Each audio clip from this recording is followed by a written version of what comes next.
அனைவருக்கும் வணக்கம். நம்ம இன்றைக்கி என்ன பார்க்க போகிறோம் அப்படின்னு கேட்டிங்கன்னா, எப்பவும் போல் ஒரு ஜாதகத்தை போட்டு நான் விளக்குறேங்க. அது எந்த ஜாதகம் அப்படின்னு கேட்டிங்கன்னா, இங்கே போர்டில் போட்டிருக்கேன் இல்லைங்களா, இந்த ஜாதகம் தான். எப்பயுமே இந்த ஜாதகரோட கேள்வி என்னன்னு கேட்டிங்கன்னா, இப்போ டைம் எப்படி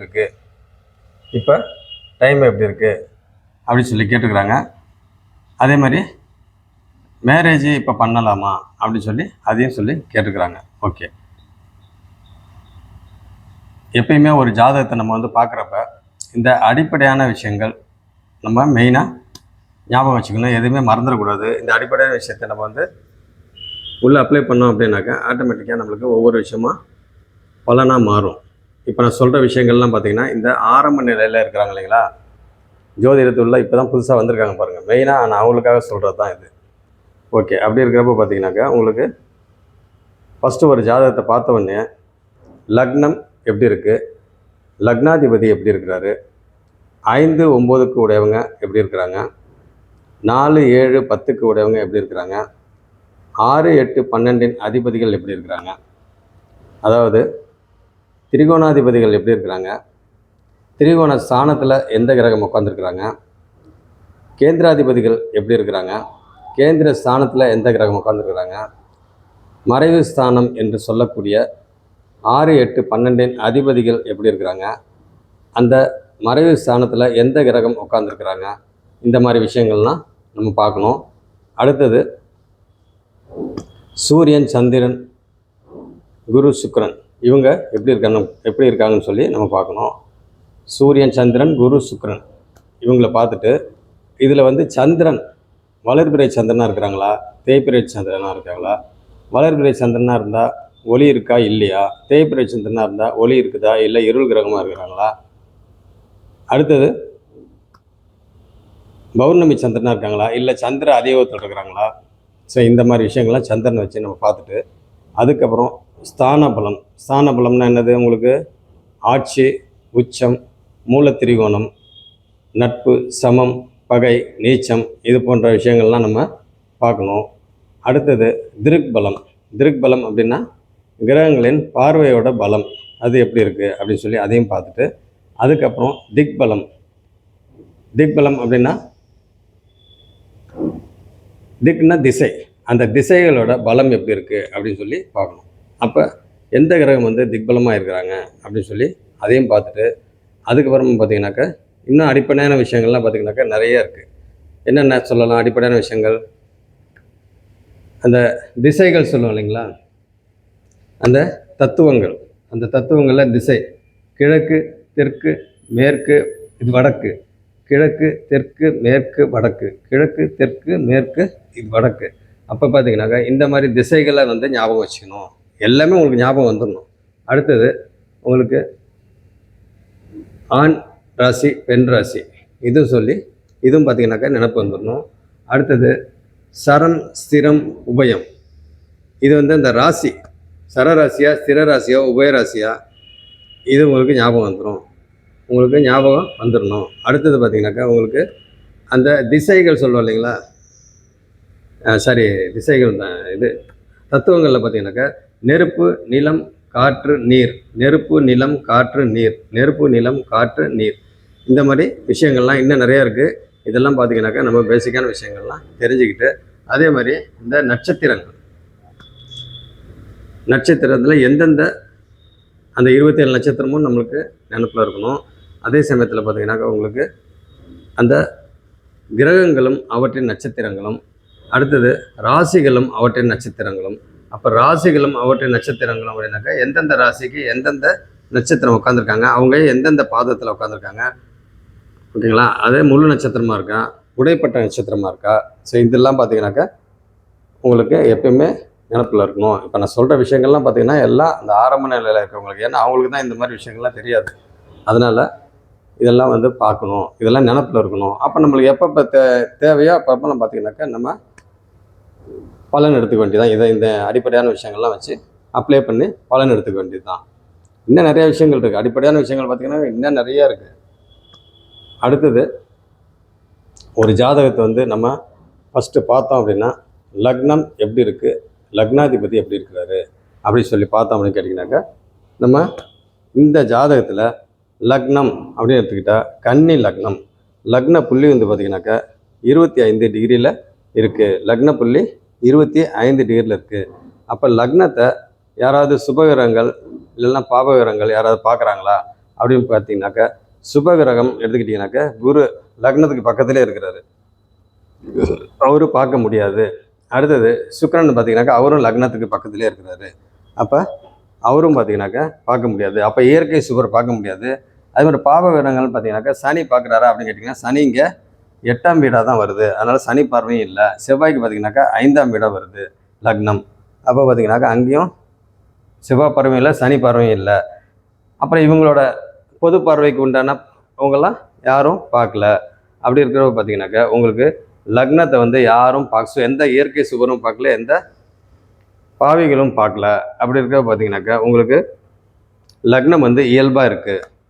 அப்போ கன்னி லக்னம் ராசி அப்படின்னு எடுத்துக்கிட்டிங்கன்னா உங்களுக்கு தனுசு ராசி, சந்திரன் எங்கே நிற்கிறாரோ அதுதான் ராசி.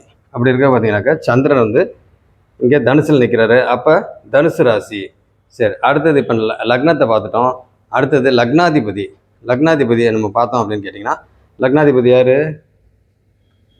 கன்னி லக்னம். அப்போ லக்னாதிபதி புதன். அப்போ அந்த புதன் போய் எங்கே உட்காந்துருக்கிறாரு? இன்னொரு வீடான புதனின் இன்னொரு வீடான மிதுனத்தில் போய் புதன் அங்கே உட்காந்துருக்கிறாரு, ஆட்சியாக இருக்கிறாரு. அப்போ அவர் பார்த்தீங்கன்னா 14 டிகிரியில் உட்காந்துருக்கிறாரு, 14 டிகிரியில் உட்காந்துருக்கிறாரு. அப்போ லக்னாதிபதியை யாராவது சுபகிரகங்கள் யாராவது பார்க்குறாங்களா, பாபகிரகங்கள் யாராவது பார்க்குறாங்களா அப்படின்னு சொல்லி பார்த்தோம்னாக்க உங்களுக்கு சுபகிரகம் எடுத்துக்கிட்டிங்கன்னா குரு. குரு பாருங்கள் 9ஆம் பார்வையாக இங்கே லக்னாதிபதியை பார்க்குறாரு, மிதுனத்தை பார்க்குறாரு. அதில் புதன் வந்து அங்கே ஆட்சியாக இருக்கிறாரு 14 டிகிரியில், குரு வந்து 11 டிகிரி, புதன் வந்து 14 டிகிரி. அப்போ குரு வந்து குரு பார்வை புதனுக்கு இருக்குது, 3 டிகிரி தான் வித்தியாசம், அப்போ அங்கே இருக்குது. அதே போல் வேறு யாராவது பார்க்குறாங்களா புதனை லக்னாதிபதியாக யாராவது பார்க்குறாங்களா அப்படின்னு பார்த்தீங்கன்னா சந்திரன் பார்க்குறாரு. அப்போ அந்த சந்திரன் என்ன சந்திரனாக இருக்கிறாங்க பார்க்கணும் இல்லைங்களா? நான் தான் சொல்லியிருக்கேன், ஒளி கிரகங்களான சூரியன் சந்திரன்லாம் எப்படி இருக்காங்கன்னு சொல்லி பார்க்கணும்னு சொன்னாங்க இல்லைங்களா? அப்போ பார்த்தீங்கன்னா உங்களுக்கு சூரியன் அவர் வந்து இந்த இடத்துல இருக்கிறாரு. அப்போ இந்த இடத்துல இருக்கிறாருன்னா சந்திரன் வந்து இங்கே இருக்கிறாங்க. அப்போ சந்திரன் இங்கே இருந்தால் பௌர்ணமி அமைப்பில் இருக்கிறாங்க அப்படின்ற மாதிரி அர்த்தம். அப்போ பௌர்ணமிக்கு முன்னாடி இந்த ஜாதகர் பிறந்திருக்கிறாங்க. அப்போ பார்த்தீங்கன்னா உங்களுக்கு வளர்பிறை சந்திரனா, ஒளி பொருந்திய சந்திரனா, சந்திர அதியோகத்தில் இருக்கிறாங்க. அப்போ சந்திர அதியோகம்னாக்கா என்னது பாருங்க, சந்திரன் வந்து இங்கே பார்க்குறாரு. அப்போ இவங்க இங்கே இவங்க 3 பேரும் பார்த்தீங்கன்னா சுபத்துவம் ஆகிறாங்க. எப்படி சுபத்துவம் ஆகிறாங்க? சந்திரன் வந்து இங்கே 13 டிகிரியில் இருக்கிறாரு, புதன் வந்து 14 டிகிரியில் இருக்கிறாரு. அப்போ பார்த்தீங்கன்னாக்கா நேருக்கு நேரம் 1 டிகிரி தான் வித்தியாசம். அப்போ நேருக்கு நேரம் இவங்க பார்க்குறாங்க.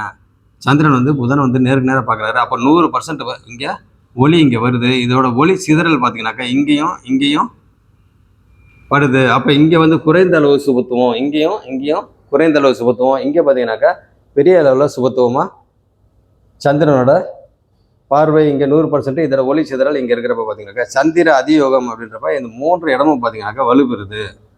இது 3 இடமும் வலுப்பெறுது. அப்படி இருக்கிறப்ப பார்த்தீங்கன்னாக்கா 6, 7, 8 3 இடமும் வலுவாகுது. யாருக்கு 6, 7, 8? லக்னத்துக்கு கிடையாது, சந்திரனுக்கு 6, 7, 8.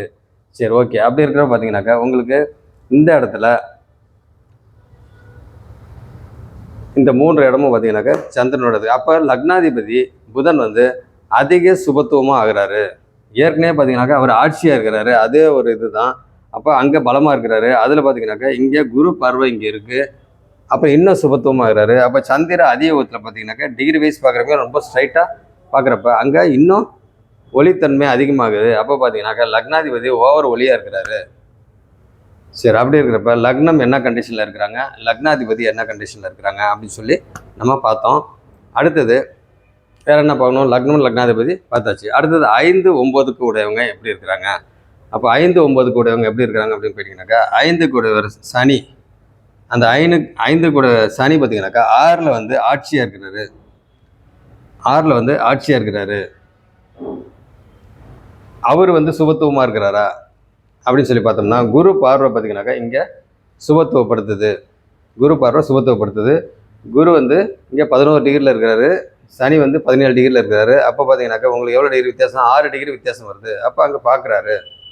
அப்படின்ற மாதிரி நம்ம சொல்லலாம். அப்படி இருக்கிற பார்த்தீங்கன்னாக்கா இங்கே சனி வந்து என்னவா இருக்கிறாரு, வக்கரமாக இருக்கிறாரு. அப்போ வக்கரம் அப்படின்னாவே உங்களுக்கு என்னது, சூரியன் இங்கே இருக்கிறாங்க. அப்போ சூரியன்லேருந்து 5, 6, 7, 8, 9 இந்த இடத்துல கிரகங்கள் இருந்தாக்க வக்கரத்தில் இருக்கிறாங்க அப்படின்ற மாதிரி அர்த்தம். அப்போ இங்கே வந்து பார்த்திங்கன்னா சூரியனுக்கு 8ஆம் வீட்டில் சனி உட்காந்துருக்கிறாரு. அப்போ வக்கரம் எங்கே ஸ்டார்ட் ஆகுது, 5ஆம் வீட்டில் ஸ்டார்ட் ஆகுது. 5, 6, 7, 8 அப்போ 5ல் வக்கரம் ஸ்டார்ட் ஆகுது. அப்போ இங்கே ஆரம்பம், இங்கே 6, 7, 8 இந்த இடத்துல கன்ஃபார்மாக வக்கரத்தில் இருக்குது. 9ல் வந்து வக்கர நிவர்த்தி. அப்போ பார்த்தீங்கன்னா இந்த 6லையும் 8லையும் பார்த்தீங்கன்னாக்கா வக்கரம் ஆயிருக்காங்க. ஆனால் 7ஆம் வீட்டில் வக்கரம் வந்து ஸ்ட்ராங்காக இருப்பாங்க. அப்படி இருக்கிற பார்த்தீங்கன்னாக்கா உங்களுக்கு இந்த இதில் பார்த்திங்கன்னா சனி வந்து சூரியனுக்கு 8ஆம் வீட்டில் இருக்கிறதுனால அங்கே சனி வக்கரமாக இருக்கிறாரு. அப்போ 8ஆம் வீட்டில் அப்படின்னாவே அங்கே வக்கரமாக இருக்கிறாங்க. ரொம்ப பவராக இல்லை, ஆனால் வக்கரத்தில் இருக்கிறாங்க அப்படின்ற மாதிரி அர்த்தம். அவர் இந்த சனி வந்து பார்த்தீங்கன்னாக்கா வக்கர நிவர்த்திக்கு போயிட்டு இருக்கிறாரு. 17 டிகிரி தான் போயிட்டு இருக்கிறார். அப்படியே கொஞ்சம் ஏன்னா ஸ்லோ பிளானட் இல்லைங்களா, ரொம்ப மெதுவாக போவார். அதனால் வந்து வக்கரத்தில் இருக்கிறாங்க அப்படின்ற மாதிரி வச்சுக்கோங்க. சரி, ரைட், ஓகே. அப்படி இருக்க பார்த்தீங்கன்னாக்கா உங்களுக்கு இப்போ என்ன பார்த்தோம், 5க்கு உடையவர் எப்படின்னு சொல்லி நம்ம பார்த்தோம். அடுத்தது 9க்கு உடையவர். 9க்கு உடையவர் அப்போ 9னா யார், 7, 8, 9. 9க்கு உடைய சுக்கிரன் வந்து இங்கே 12ல் இருக்கிறாரு. சுக்கிரன் வந்து 12ல் இருக்கிறாரு. 9க்கு உடைய சுக்கிரன் 12ல் இருக்கிறாரு. அவர் யார் வீட்டில் இருக்கிறாரு, சூரியனோட வீட்டில் இருக்கிறாரு. அந்த சூரியன் எங்கே இருக்கிறாரு, அவர் லாபஸ்தானத்தில் சூரியன் இருக்கிறாரு. யாரோட வீட்டில், சந்திரனோட வீட்டில். கடக ராசி, சந்திரனோட வீட்டில் சூரியன் அங்கே இருக்கிறாரு. அவர் வந்து பார்த்தீங்கன்னாக்கா வீடு கொடுத்த சூரியனுக்கு வீடு கொடுத்த சந்திரன் எங்கே இருக்கிறாரு, அவர் பார்த்தீங்கன்னாக்கா 4ஆம் வீட்டில். அவர் சந்திர இது வளர்பிறை சந்திரனாக இருக்கிறாரு. ஒளி பொருந்திய வளர்பிறை சந்திரன் இருக்கிறாரு. ஓகே. அடுத்தது பார்த்தீங்கன்னாக்கா உங்களுக்கு 9க்கு உடையவரை நம்ம பார்த்தாச்சு. இந்த 9க்கு உடையவரை யார் யார் பார்க்குறா அப்படின்னு கேட்டிங்கனாக்கா உங்களுக்கு சனி வந்து பார்த்தீங்கன்னாக்கா இங்கே பார்க்குறாரு. சுக்கிரனும் இங்கே பார்க்குறாரு. சுக்கிரனும் இங்கே பார்க்குறாரு. அப்போ இவங்க சமசப்தமாக பார்க்குறாங்க 2 பேரும், சனியும் சுக்கிரனும். சனி வந்து 17 டிகிரி, சுக்கிரன் வந்து 17 டிகிரி. ரெண்டுமே பார்த்தீங்கன்னாக்கா 2 பேரும் ஒரே டிகிரியில் இருக்கிறனால இவங்க சமசப்தமாக பார்வை வந்து நேருக்கு நேராக இருக்குது. சரி, இந்த சனியை வந்து குரு பார்க்குறாரு.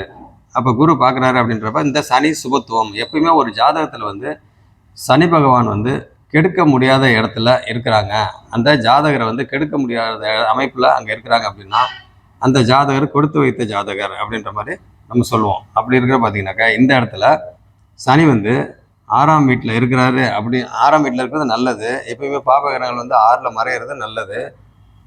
அதை வந்து குரு பார்க்குறாரு. அப்போ சுபத்துவம். அப்போ சனி பார்வை பார்த்தீங்கன்னா சுக்கிரன் வந்து சுபத்துவமாக தான் பார்க்குறாரு. இங்கே சுபகிரகம் சனி வந்து சுபத்துவப்படுத்துறாரு. அப்போ இங்கே சனியை பொறுத்த வரைக்கும் பார்த்தீங்கன்னாக்கா ஒன்றும் பிரச்சனை இல்லை.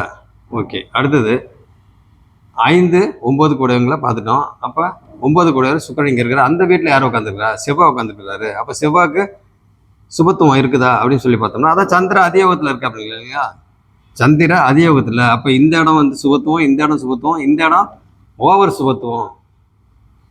அப்படி இருக்கிறது பார்த்தீங்கன்னாக்கா இங்கே சந்திர அதிகத்தில். அப்போ செவ்வாய் வந்து அங்கே பகை வீட்டில் இருந்தாலும் அங்கே வந்து சுபத்துவமாக இருக்கிறாரு. அது சுபகிரகத்தோட வீட்டில் வேறு இருக்கிறாரு, சுக்கிரனோட வீட்டில். அந்த சுக்கிரன் என்ன ஆகிட்டாரு, அவர் மறையாமல் இருக்கிறார். 12ஆம் வீட்டுக்கு சுக்கிரன் மறைவு இல்லை, 3, 8 தான் சுக்கிரனுக்கு மறைவு. அப்படி இருக்கிற பார்த்தீங்கன்னாக்கா உங்களுக்கு செவ்வாய் வந்து சுக்கிரனை பார்க்குறாரு. செவ்வாய் வந்து சுக்கிரனை பார்க்குறாரு, சனியும் பார்க்குறாரு. ஆனால் செவ்வாயோட பார்வையும் சுபத்துவமான பார்வை தான், கெடு பார்வை கிடையாது. அப்படி இருக்கிற பார்த்தீங்கன்னாக்கா செவ்வாயும் சனியும் சுபத்துவ பார்வை. அப்படி இருக்கிறப்ப எந்த விதத்துலையும் வந்து கெடுக்காது. சரி, ஓகே. இந்த ஜாதகரோட நடப்பு தசாபக்தி சந்திர தசை சனி புக்தி நடக்குது இப்போ. அப்போ இவரோட டைம் எப்படி இருக்குது, மேரேஜுக்கு உண்டான அமைப்பு இருக்கா அப்படின்னு சொல்லி கேட்டுக்கிறாங்க. சரி, அதை நம்ம பார்ப்போம். மற்ற விஷயங்கள்லாம் பார்த்துட்டு அப்புறம் ஃபைனலாக அதை பார்த்துக்குவோம். சரி, ஓகே. அடுத்தது பார்த்தீங்கன்னாக்கா உங்களுக்கு 5, 9க்கு உடையவங்களை பார்த்தாச்சு. அடுத்தது 4, 7, 10க்கு உடையவங்களை பார்ப்போம். அப்போ 4, 7, 10. அப்போ 4 அப்படின்றப்ப உங்களுக்கு 4ஆம் வீடு. 4ஆம் வீடு யார், தனுசு ராசி, குருவோட வீடு. அந்த வீட்டில் சந்திரன் உட்காந்துருக்கிறாரு. என்ன சந்திரன் உட்காந்துருக்கிறாரு, வளர்பிறை சந்திரனாக உட்காந்துருக்கிறாரு. வளர்பிறை சந்திரன் ஒளி மிகுந்த சந்திரன். அப்படி இருக்கு. அதாவது பௌர்ணமிக்கு முன்னாடி இருக்கிற சந்திரனாக இருக்கிறாரு. அப்போ ஒளி நல்லா இருக்கும். அப்படி இருக்கிற பார்த்தீங்கன்னாக்கா அந்த இடத்துல 4ஆம் வீடு, 4ஆம் வீட்டில் சந்திரன் இருக்கிறாரு அப்படின்னாவே உங்களுக்கு திக்பலம். அந்த இடத்துல காரகோ பாவனாஸ்தி அப்படின்னு நம்ம எடுத்தாலும் திக்பலமாகவும் இருக்கிறாரு. அப்போ பார்த்தீங்கன்னாக்கா அங்கே காரகோ பாவனாஸ்தின்றது பெரிய அளவில் வேலை செய்யாது. அதுக்காக சுத்தமாக வேலை செய்யாது அப்படின்லாம் நம்ம எடுக்கக்கூடாது. கொஞ்சம் மினிமமாக வேலை செய்யும். ஆனால் பார்த்தீங்கன்னா மேக்சிமம் திக்பலத்துக்கு உண்டான அமைப்பில் பலன் இருக்கும் அப்படின்ற மாதிரி நம்ம சொல்லலாம். அப்போ இங்கே வந்து சந்திரன் வந்து திக்பலமாக ஆயிருக்கிறாரு. 4 பார்த்தாச்சு. அடுத்தது அதே மாதிரி செவ்வாய் பார்த்தீங்கன்னாக்கா செவ்வாய் வந்து 8ஆம் பார்வையாக இங்கே பார்க்குறாரு. அப்போ செவ்வாயோட பார்வை தான் கெடு பார்வை இல்லையே. செவ்வாயோட பார்வை கெடு பார்வை இல்லை. அப்படி இருக்கிற பார்த்தீங்கன்னாக்கா உங்களுக்கு புதனும் பார்க்குறாரு. புதன் வந்து தனித்த புதனாக இருக்கிறாரு. அவர் வந்து ஏற்கனவே வந்து தனித்த புதனாக இருந்தாவே அவர் சுபகிரகம், இயற்கை சுபராக ஆயிடுறாரு. இயற்கை சுபர்ன்றது சுக்கிரனும் குருவும் தான்.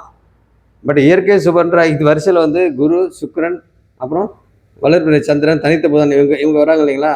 அப்போ அந்த இதில் பார்த்தீங்கன்னா இவர் தனித்த புதன் சுபகிரகம், ஏற்கனவே குரு பார்வை இருக்குது, ப்ளஸ் சந்திர அதியோகத்தில் இருக்கிறாங்க. அப்படி இருக்கிற பார்த்தீங்கன்னாக்கா அங்கே தனித்த புதன் ஓவர் சுபத்துவமாக இருக்கிறாரு. சரி, ஓகே. அப்போ 4க்கு உடைய சந்திரன் வந்து என்ன இதில் இருக்கிறாங்க அப்படின்னு சொல்லி பார்த்தாச்சு. செவ்வாய் பார்வை இருக்குது. அடுத்தது 7க்கு உடைய குரு, அவர் எங்கே இருக்கிறாரு? சந்திரனுக்கு வீடு கொடுத்த குரு பார்த்தீங்கன்னாக்கா 2ஆம் வீட்டில் இருக்கிறாரு. அதே மாதிரி இங்கேருந்து 7ஆம் வீடு 4, 7, 10 பார்க்குறாங்களா. அப்போ 7க்கு உடையவர் குரு, அவரும் பார்த்தீங்கன்னாக்கா அப்போ 4க்கு உடையவரும் 7க்கு உடையவர் 2ஆம் வீட்டில் இருக்கிறாங்க. அப்போ 2ஆம் வீட்டில் யார் இருக்கிறா? உங்களுக்கு குருவும் ராகுவும் இருக்கிறாங்க. அப்போ 2ஆம் வீட்டில் குருவும் ராகுவும் என்ன இதில் இருக்கிறாங்க? டிகிரி. குரு வந்து 11 டிகிரியில் இருக்கிறாரு, ராகு 26 டிகிரியில் இருக்கிறாரு. கிட்டத்தட்ட நான் கரெக்டாகவே 15 டிகிரி வித்தியாசம் இருக்குது. அப்போ இப்போ 15 டிகிரி வித்தியாசம் இருக்குனாவே நம்மளுக்கு 22 டிகிரிக்கு உள்ளே வந்துட்டாங்க அப்படின்னாவே கொஞ்சம் கொஞ்சமாக உள்ளே வராங்கன்னா லைட்டாக டச் ஆகிருக்கு.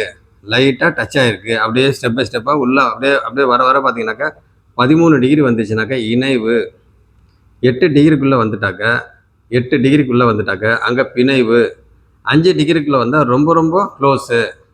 புரிஞ்சுங்க. இந்த ஸ்டெப் பை ஸ்டெப்பாக இப்படி நம்ம வந்து இந்த பலன் நம்ம எடுத்தோம்னா அந்த டிகிரிக்கு தகுந்த மாதிரி நம்ம வந்து பலன் வந்து நம்ம எடுத்துக்கணும். அப்படி இருக்கிற பார்த்தீங்கன்னாக்கா உங்களுக்கு இங்கே குரு வந்து தனிச்சு அவர் இருக்கிற மாதிரி கணக்கு. ஏன்னா 15 டிகிரி வித்தியாசம் இருக்குது. ராகு வந்து தனிச்சு. பட் இருந்தாலும் 2 பேரும் ஒரு வீட்டில் இருக்கிறாங்க. நம்ம தான் அந்த 22 டிகிரிக்குள்ளே வந்தாக்க டச் ஆகிட்டாரு. அப்போ ஸ்டெப் பை ஸ்டெப்பாக உள்ளே வரப்போ இங்கே என்ன கண்டிஷன்றதை நம்ம புரிஞ்சுக்கணும். ஓகேங்களா. அடுத்தது 4க்கு உடையவரும் 7க்கு உடையவரும் குரு தான். அவர் வந்து 2ஆம் வீட்டில் இருக்கிறாரு. சரி, ஓகே. அடுத்தது 10க்கு உடைய புதன் வந்து எங்கே இருக்கிறாரு? 10க்கு உடைய புதன் வந்து அங்கேயே ஆட்சியாக இருக்கிறாரு. அவர் என்ன இதில் இருக்கிறாரு அப்படின்னு கேட்டிங்கன்னா இவர் தனித்த புதனாக இருக்கிறாரு. அப்போ இந்த இடத்துல குரு பார்வை இருக்குது. குரு வந்து இங்கே பார்க்குறாரு. அப்போ இன்னும் சுபத்துவமாயிடுறாரு. அப்போ சந்திர அதியோகத்தில் இருக்கிறாங்க. வளர்பிறை சந்திரன், ஒளி பொருந்திய சந்திரன், பௌர்ணமிக்கு முன்னாடி இருக்கிற சந்திரன் புதனை பார்த்து அதிக சுபத்துவப்படுத்துறாரு. அப்போ அந்த இடத்துல ஒளி பயங்கரமாக இருக்குது. அப்படி இருக்கிற பார்த்தீங்கன்னாக்கா அங்கே புதன் வந்து ரொம்ப ரொம்ப ரொம்ப சுபத்துவமாக ஆகி ஒளித்தன்மை ஓவராக இருக்கிறாங்க. அப்போ அந்த இடத்துல என்னது? புதன் வந்து எந்த பாவகிரகங்களாவது யாராவது பார்க்குறாங்களான்னு பாருங்கள். சனியும் பார்க்கல, செவ்வாய் பக்கத்துலேயே இருக்கிறாரு. வேறு யாரும் எல்லாம் சுபகிரகங்கள் தான் பார்க்குறாங்களுடைய உங்கள் பாவகங்களோட தொடர்பு இல்லை.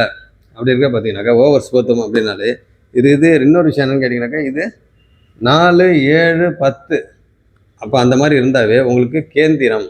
அப்போ கேந்திரத்தில் உங்களுக்கு அந்த வீட்டு கிரகங்கள் அங்கே இருந்தாக்க உங்களுக்கு அதிக சுபத்துவமாக இருக்கிறாங்க. அப்போ பார்த்தீங்கன்னாக்கா இந்த வீட்டில் 4 வந்து குரு அங்கே இருந்தால் அது கேந்திராதிபத்திய தோஷம். அதேமாதிரி குரு 7ல் இருந்தாலும் கேந்திராதிபத்திய தோஷம். அதே மாதிரி இங்கே புதன் இருந்தாலும் கேந்திராதிபத்திய தோஷம். அப்போ புதன் இருக்கிறாரு, அதிக சுபத்துவமாக இருக்கிறாரு. அப்போ கேந்திராதிபத்திய தோஷம், அங்கே கேந்திர ஆதிபத்திய தோஷம்.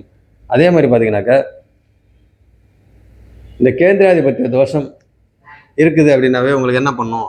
எந்த கேந்திரத்தில் கேந்திராதிபத்திய தோஷம் இருக்குதோ அந்த கேந்திரத்துக்கு உண்டான அந்த வீட்டோட ஆதிபத்தியம் கொஞ்சம் அடி வாங்கும். அது எப்போ அடி வாங்கும்? அந்த தசையில் தான் அடி வாங்கும். அப்போ உங்களுக்கு அந்த இதில் பார்த்தீங்கன்னாக்கா எல்லாமே கொஞ்சம் பலன்னு கொஞ்சம் ஆப்போசிட்டாக நம்மளுக்கு இருக்கும். அப்படி இருக்கிற பாசிட்டிவாக இருக்காது, நெகட்டிவாக இருக்கும். அப்படி இருக்கிற பார்த்தீங்கன்னாக்கா இந்த இடத்துல ஜீவனஸ்தானம். அப்போ ஜீவனஸ்தானம், தொழில் ஸ்தானம் அந்த இடத்துக்கு உண்டான அமைப்பில் கொஞ்சம் நெகட்டிவாக இருக்கும் அப்படின்ற மாதிரி நம்ம சொல்லலாம். சரி, ஓகே, அதை நம்ம 10ஆம் வீட்டு வரப்போ பார்த்துக்குவோம். இப்போ 4, 7, 10 இதை நம்ம பார்த்தாச்சு. அங்கே 10ஆம் இதில் பார்த்தீங்கன்னாக்கா புதன் வந்து கேந்திராதிபத்திய தோஷத்தில் இருக்கிறாரு. ஓகே, அது நம்ம சொல்லியாச்சு. அடுத்தது 6, 8, 12 அதிபதிகள் எங்கே இருக்கிறாங்க அப்படின்னு சொல்லி பார்த்தோம்னாக்கா, எப்பயுமே 6, 8, 12 அதிபதிகள் எந்த ஸ்தானத்தில் போய் உட்காந்துருக்குறாங்களோ அந்த ஸ்தானத்தில் அவங்க உட்காந்துருக்காங்க அப்படின்னா அந்த பாவகம் நலியும் நசியும். எப்பயுமே வந்து அந்த மாதிரி தான் பார்த்தீங்கன்னாக்கா, 6க்கு உடையவர் இங்கேயே உட்காந்துருக்கிறாரு. அப்போ அவர் ஆட்சியாக இருக்கிறாரு, வக்கரமாக இருக்கிறாரு, குரு பார்வையில் இருக்கிறாரு, சுக்கிரன் பார்வையில் இருக்கிறாரு. அப்போ அங்கே அதிக சுபத்துவமாக இருக்கிறாங்க. அப்போ பார்த்தீங்கன்னாக்கா உங்களுக்கு பாவகிரகம் வந்து எப்பயுமே அந்த இடத்துல இருந்து மறைஞ்சாக்க நம்மளுக்கு நல்லது தான். அந்த வீட்டு கடன், நோய், எதிரி இதுக்கு உண்டான அமைப்பு பார்த்தீங்கன்னாக்கா அங்கே கம்மியாக இருக்கும். சுத்தமாக இருக்காதுன்னு சொல்ல முடியாது, பெரிய பாதிப்பு வராது, தாங்குற மாதிரி இருக்கும். ஆனால் இங்கே அதிக சுபத்துவமாக இருக்கிறாரு. ரெண்டாவது வக்கரமாக இருக்கிறாரு, இயல்புக்கு மாறான தன்மையில் இருக்கிறாரு. அப்படின்னாவே இந்த ஜாதகர் பார்த்தீங்கன்னாக்கா உங்களுக்கு சனி அப்படின்னாவே உங்களுக்கு என்னது, ஸ்லோ பிளானட்டு, மெதுவாக நகர கிரகம், மந்தன் இதெல்லாம் இருக்குது இல்லைங்களா. அப்படி இருக்கிற பார்த்தீங்கன்னா அவர் எந்த ஒரு இதாக இருந்தாலும் ஸ்லோ பிளானட்டு. அப்போ எல்லாமே பார்த்தீங்கன்னா ஸ்லோவாக தான் பண்ணுவார். ஆனால் வக்கரம் ஆயிட்டார் அப்படின்றப்ப இதுக்கு ஆப்போசிட்டான இதில் அப்போ பார்த்தீங்கன்னா இயல்புக்கு மாறான தன்மையில் அவர் வந்து சுறுசுறுப்பாக இருப்பார். அப்போ 6ஆம் வீட்டில் வந்து அங்கே இருக்கிறாரு அப்படின்னாவே உங்களுக்கு என்ன அர்த்தம், நல்ல வேலை கிடைக்கும் அப்படின்ற மாதிரி அர்த்தம். அப்போ 6ஆம் வீட்டு அதிபதி அங்கேயே இருக்கிறாரு, அதை பார்த்துங்க. அடுத்தது 8ஆம் வீட்டு அதிபதி பாருங்க, 8ஆம் வீடு 7, 8, 8ஆம் வீட்டு அதிபதி செவ்வாய் 9ஆம் வீட்டில் உட்காந்துருக்கிறாரு. அப்போ அங்கே 9ஆம் வீட்டில் உட்காந்துருக்கிறாரு. அந்த வீட்டு அதிபதி செவ்வாய்க்கு வீடு கொடுத்த சுக்கிரன் வந்து 12ஆம் வீட்டில் சூரியன் வீட்டில் உட்காந்துருக்கிறாரு. அப்போ செவ்வாய் வந்து உங்களுக்கு எங்கே உட்காந்துருக்கிறாரு, பாக்கியஸ்தானத்தில் உட்காந்துருக்கிறாரு. அப்போ பாக்கியஸ்தானத்தில் 8ஆம் வீட்டு அதிபதி பாக்கியஸ்தானத்தில் உட்காந்துருக்கிறாரு. 8ஆம் வீட்டு அதிபதினா யாருங்க, அஷ்டமாதிபதி உங்களுக்கு 9ஆம் வீட்டில் உட்காந்துருக்கிறாரு. அப்போ அந்த வீட்டில் யார் உட்காந்துருக்கா, அஷ்டமத்து ஸ்தானத்தில் கேது உட்காந்துருக்கிறாரு. அந்த கேதுவை யார் பார்க்குறா, குரு பார்க்குறாரு, சுபத்துவமாக இருக்கிறாரு. கேது சுபத்துவமாக இருக்கிறாரு. அப்போ கேது அங்கே சுபத்துவமாக இருக்கிறாரு அப்படின்னா அப்போ நம்ம அடுத்து வருவோம். அது சரி. அடுத்தது பார்த்தீங்கன்னாக்கா உங்களுக்கு 12, 6 பார்த்தாச்சு, 8 பார்த்தாச்சு. 8ஆம் வீட்டு அதிபதி எங்கே உட்காந்துருக்கிறாரு, என்ன கண்டிஷனில் உட்காந்துருக்காருன்றதை பார்த்தாச்சு. அவர் எத்தனை டிகிரியில் உட்காந்துருக்காரு, 18 டிகிரியில் உட்காந்துருக்கிறாரு. இந்த 8ஆம் வீட்டில் கேது உட்காந்துருக்கிறாரு, 26 டிகிரியில் உட்காந்துருக்கிறாரு. அவரு குரு பார்க்குறாரு, சனியும் பார்க்குறாரு கேதுவை. அப்போ சனியோட பார்வை தான் சொல்லிட்டாங்களே சுபத்துவ பார்வை. அப்படி இருக்கிற பார்த்தீங்கன்னா கெடு பார்வை இல்லை. அப்படி இருக்கிறப்ப உங்களுக்கு சனியோட பார்வை, கெடு பார்வை இல்லை. அப்போ 8 பார்த்தாச்சு. 12ஆம் வீட்டில் சுக்கிரன் உட்காந்துருக்கிறாரு. அந்த 12ஆம் வீட்டு அதிபதி சூரியன், அவர் போய் எங்கே உட்காந்துருக்கிறாரு, லாபஸ்தானத்தில் போய் உட்காந்துருக்கிறாரு. கடக ராசியில் சந்திரனோட வீட்டில் உட்காந்துருக்கிறாரு. அப்போ அந்த வீடு கொடுத்த சந்திரன் எங்கே இருக்கிறாங்க, அவங்க வந்து வளர்ப்புறை சந்திரன், ஒளி பொருந்திய சந்திரனாக இருக்கிறாங்க. பௌர்ணமிக்கு முன்னாடி இருக்கிற சந்திரன். அப்படி இருக்கிற பார்த்தீங்கன்னாக்கா உங்களுக்கு 12ஆம் வீட்டு அதிபதி இங்கே சூரியன் வந்து அங்கே லாபஸ்தானத்தில் உட்காந்துருக்காரு. அப்போ 12ஆம் வீட்டில் சுக்கிரன் இருக்கிறாரு அப்படின்னாவே சுக்கிரனுக்கு மறைவு கிடையாது, சனி பார்வை இருக்குது. ஆனால் குரு வந்து இங்கே சனியை பார்த்து சனியை சுபத்துவப்படுத்துறாரு. அப்போ பார்த்தீங்கன்னாக்கா சனியோட பார்வை கெடு பார்வை கிடையாது, சுக்கிரனும் சனியை பார்க்குறாரு. அப்படி இருக்கிற பக்கம் சமசப்தமும். அப்போ 6, 8, 12 அதிபதிகள் எங்கே இருக்கிறாங்க, அந்த ஸ்தானத்தில் எந்த கிரகம் உட்காந்துருக்குறாங்க அப்படின்றத பார்த்தாச்சு. அப்போ கேந்திர ஸ்தானத்தில் யார் இருக்கா, என்ன இது அப்படின்றத பார்த்தாச்சு. திரிகோணத்தில் என்ன இருக்கிறாங்க, எந்த கிரகம் உட்காந்துருக்குறாங்க, அவங்களோட அதிபதிகள் எங்கே உட்காந்துருக்குறாங்க அப்படின்னு சொல்லி அதையும் பார்த்தாச்சு. அடுத்தது திரிகோணம், கேந்திரம், மறைவு ஸ்தானம். அடுத்தது குரு சுக்கிரன். குரு வந்து 2ஆம் வீட்டில் உட்காந்துருக்கிறாரு. அவர் எத்தனைக்கு உடையவர், 4, 7க்கு உடையவர். 2ஆம் வீட்டில் உட்காந்துருக்கிறாரு. ராகு கூட உட்காந்துருக்கிறாரு. அடுத்தது சுக்கிரன் வந்து 12ஆம் வீட்டில் உட்காந்துருக்கிறாரு. ஓகே. அடுத்தது சூரியன் தான் உங்களுக்கு ஏற்கனவே சொல்லியாச்சு. சந்திரன் என்ன கண்டிஷன்ன்றது ஏற்கனவே உங்களுக்கு சொல்லியாச்சு. அப்போ குரு, சுக்கிரன், சூரியன், சந்திரன் இவங்க என்ன நிலைமையில் இருக்கிறாங்க அப்படின்னு சொல்லி பார்த்தாச்சு. அடுத்தது மற்ற விஷயங்கள்லாம் என்னது, ஸ்தான பலம், திக்பலம், திருக்பலம் இதெல்லாம் நம்ம பார்க்கணும் அப்படின்னு கேட்டிங்கனாக்கா, ஸ்தான பலம் அப்படின்னாவே உங்களுக்கு ஆட்சி, உச்சம், மூல திரிகோணம், நட்பு, சமம், பகை, நீச்சம் இந்த மாதிரி விஷயங்கள்லாம் பார்க்கணும். அப்போ பார்த்தீங்கன்னாக்கா உங்களுக்கு லக்னாதிபதி எங்கே உட்காந்துருக்கிறாரு? அவரோட வீட்டில் ஆட்சியாக இருக்கிறாரு. சரி, ஓகே. அடுத்த குரு பார்த்தீங்கன்னாக்கா பகை வீட்டில் உட்காந்துருக்கிறாரு. இந்த நிழல் கிரகங்களை பற்றி ஸ்தான பலத்தை நம்ம பேச வேண்டாம். ஏன்னு கேட்டிங்கனாக்கா அவங்க எந்த வீட்டில் இருக்கிறாங்களோ அந்த வீட்டு பலனையும், எந்த கிரகங்கள் கூட இருக்கிறாங்களோ அந்த கிரகத்தோட பலனையும், எந்த கிரகங்கள் பார்க்குறாங்களோ அந்த கிரகத்தோட பலனையும் கவர்ந்து செய்யும். அதனோட தசையில் கவர்ந்து செய்யும். அப்படி இருக்கிறத பார்த்தீங்கன்னாக்கா உங்களுக்கு ராகுகேத்தை பொறுத்த வரைக்கும் நட்பு, பகை இதெல்லாம் என்னை பொறுத்த வரைக்கும் அதை நான் பார்க்குறதில்ல.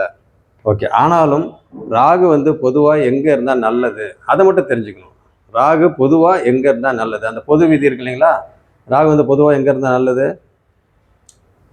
மேஷம், ரிஷபம், கடகம், கன்னி, மகரம் இதில் இருந்தால் நல்லது. மேஷம், ரிஷபம், கடகம், கன்னி, மகரம் இதில் ராகு இருந்தால் பொதுவாக நல்லது அப்படின்னு சொல்லுவோம். அப்படின்ற விதி இருக்குது. அதே மாதிரி கேது எங்கே இருந்தால் நல்லது அப்படின்னு கேட்டாக்க கன்னி, விருச்சிகம், கும்பம் இதில் இருந்தால் பொதுவாக நல்லது அப்படின்னாக்கா இங்கே பார்த்தீங்கன்னாக்கா ரெண்டுமே ஆப்போசிட்டாக இருக்கிறாங்க. பட் இருந்தாலும் இங்கே பலன் எப்படின்றது இந்த மற்ற விஷயங்களை வச்சு தான் இருக்குது. அப்படி இருக்கிறப்ப பொதுவான விதியை வச்சு நம்ம இங்கே இருக்கிறாங்க இவங்க நல்லது பண்ணுவாங்க அப்படின்றதெல்லாம் நம்ம எடுக்கக்கூடாது. மற்ற கிரகங்கள், மற்ற அமைப்பு, தசாபக்தி, கோச்சாரம் இது எல்லாத்தையும், அதே மாதிரி சாரம் இது எல்லாத்தையும் டோட்டலாக வச்சு தான் நம்ம எடுக்கணும். இப்போ இங்கே நான் சாரத்தெல்லாம் எதுவுமே போடல, டிகிரி மட்டும் தான் போட்டுக்கிறேன். அதனால் இதை வச்சே நம்ம பலன் எடுக்கலாம். ஓகே. அப்படி இருக்கிற பார்த்தீங்கன்னாக்கா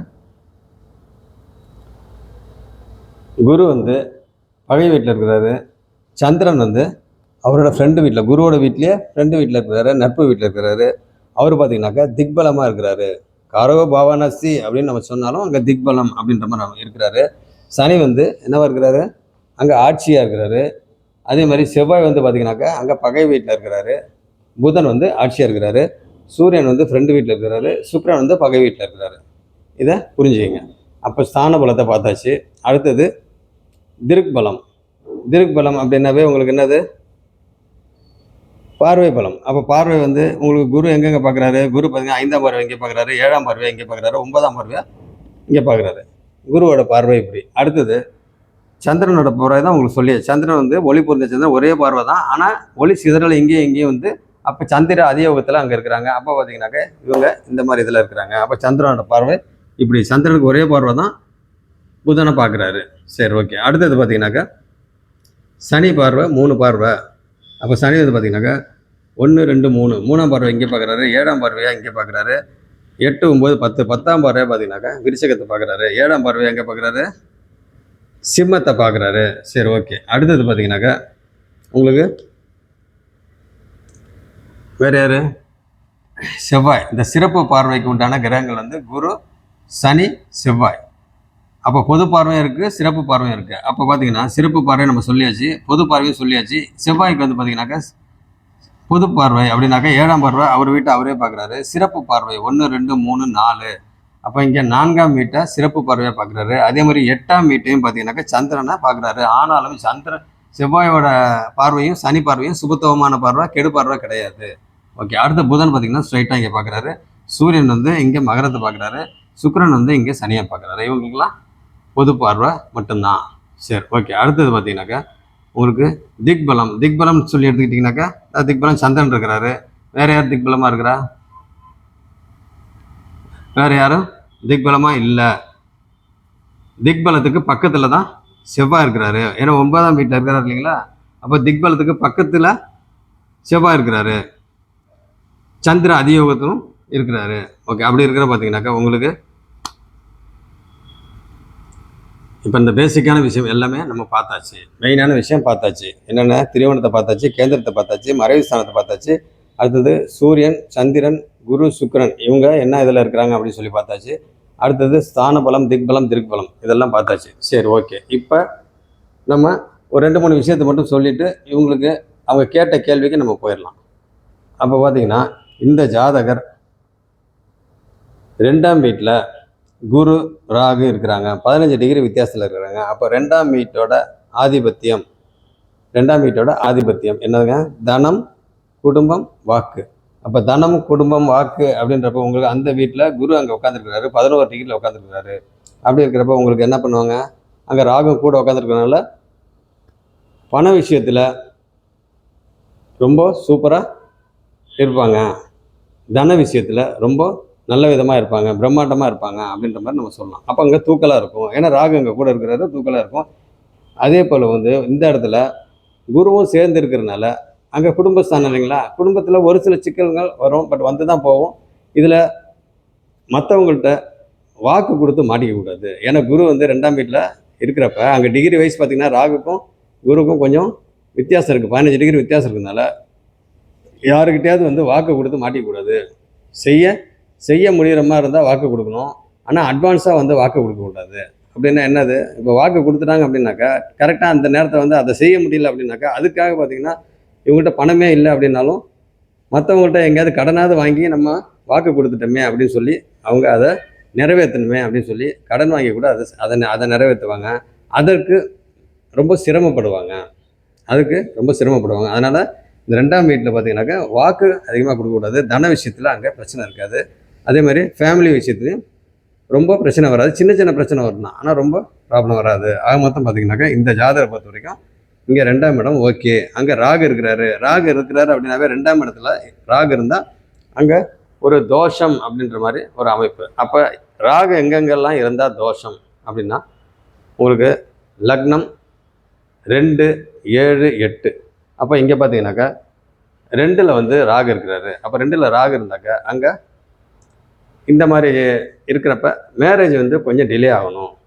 அதை நம்ம வந்து மேரேஜ்ன்ற இடத்துல நம்ம பார்ப்போம். அப்போ பார்த்தீங்கன்னாக்கா இது தோஷம்ன்ற அமைப்பில் இங்கே இருக்குது. சரி ஓகே. அடுத்தது பார்த்தீங்கன்னாக்கா 4ஆம் வீட்டில், அப்போ 3ஆம் இடத்தையும் பார்த்துருவோம் கையோட. 3ஆம் இடம்ன்றது என்னது, உங்களுக்கு உபஜயஸ்தானம், தைரிய வீரிய சகோதர ஸ்தானம். அப்போ பார்த்தீங்கன்னாக்கா இந்த இடத்துல தைரிய வீரிய ஸ்தானத்தோட அதிபதி அவர் எங்கே உட்காந்துருக்கிறாரு, 9ல் போய் திக்பலத்துக்கு பக்கத்தில் உட்காந்துருக்கிறாரு. 9ல் திக்பலத்துக்கு பக்கத்தில் உட்காந்துருக்கிறாரு, சுக்கிரனோட வீட்டில் உட்காந்துருக்கிறாரு. அப்போ 3ஆம் வீட்டு அதிபதி அவர் வீட்டை அவரே பார்க்குறாரு. அப்போ இந்த இடம் பார்த்தீங்கன்னாக்கா வலுப்பெறுது. ஏன்னா அவர் வீட்டை அவரே பார்க்குறாரு, வலுப்பெறுது. அதை சனியும் பார்க்குறாரு. அப்போ சனியும் பார்க்குறாரு அப்படின்னாவே உங்களுக்கு சனியோட பார்வை சுபத்துவ பார்வை, செவ்வாயோட பார்வையும் சுபத்துவ பார்வை. அப்போ பார்த்தீங்கன்னா இந்த பார்வை வந்து பெரிய அளவில் அங்கே பலன் இல்லை, கெடுக்காது.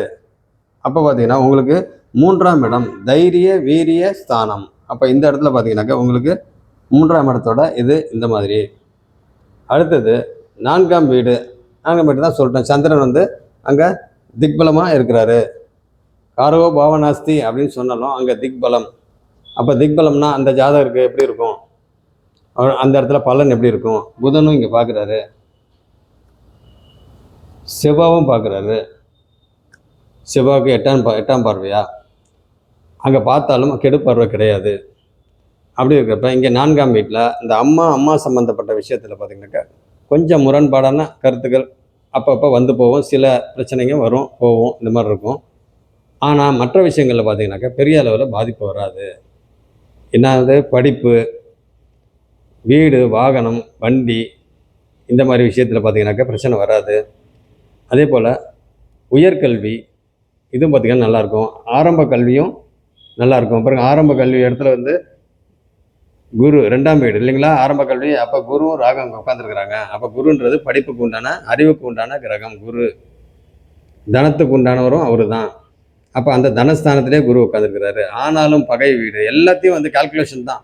டோட்டலாக பார்த்தீங்கன்னாக்கா சிங்கிள் ட்ராக்ல வந்து பலனே எடுக்கக்கூடாது. எல்லாமே மல்டி ஆங்கிளில் வந்து ஒரு கிரகம் வந்து எந்தெந்த விஷயத்தில் தொடர்பு கொள்ளுது, அப்போ என்ன கண்டிஷனில் இருக்குது, அது என்ன பண்ண போகுது அந்த கிரகம் அப்படின்றத வந்து நம்ம ரொம்ப துல்லியமாக எடுக்கணும். அதுக்கு வந்து இந்த அடிப்படையான விஷயந்தான், கொஞ்சம் ஷார்ப்பாக இருக்கணும், அவ்வளோதான், மற்றபடி ஒன்றும் இல்லைங்க. சரி ஓகே. அடுத்தது பார்த்தீங்கன்னாக்கா உங்களுக்கு வீடு, வாகனம், மொத்தத்தில் சுகஸ்தானம், உயர்கல்வி சம்மந்தப்பட்டது. அம்மா சம்மந்தப்பட்ட விஷயத்தில் கொஞ்சம் ஒரு சில விஷயத்தில் நெகட்டிவ் வரும், மற்றபடி ஒன்றும் பிரச்சனை பெருசாக வராது. ஏன்னா அந்த காரகோ பாவநாசின்றது கொஞ்சம் வேலை செய்யணும்னு சொன்னோம் இல்லைங்களா, அதனால் அது சொல்கிறது. அப்போ பார்த்திங்கன்னா அந்த இடத்துல அம்மா சம்மந்தப்பட்ட விஷயங்களில் சின்ன சின்ன பிரச்சனைங்க வந்து போகும், கொஞ்சம் டிஸ்டன்ஸ் கொஞ்சம் இருக்கும். சரி ஓகே. அடுத்தது படிப்பு, வீடு, வாகனம், வண்டி, மொத்தத்தில் சுகஸ்தானம், படிப்பு, உயர்கல்வி, இதெல்லாம் பார்த்திங்கனாக்கா இங்கே இந்த ஜாதகருக்கு நல்லா இருக்கும். சரி, அடுத்தது 5ஆம் வீடு.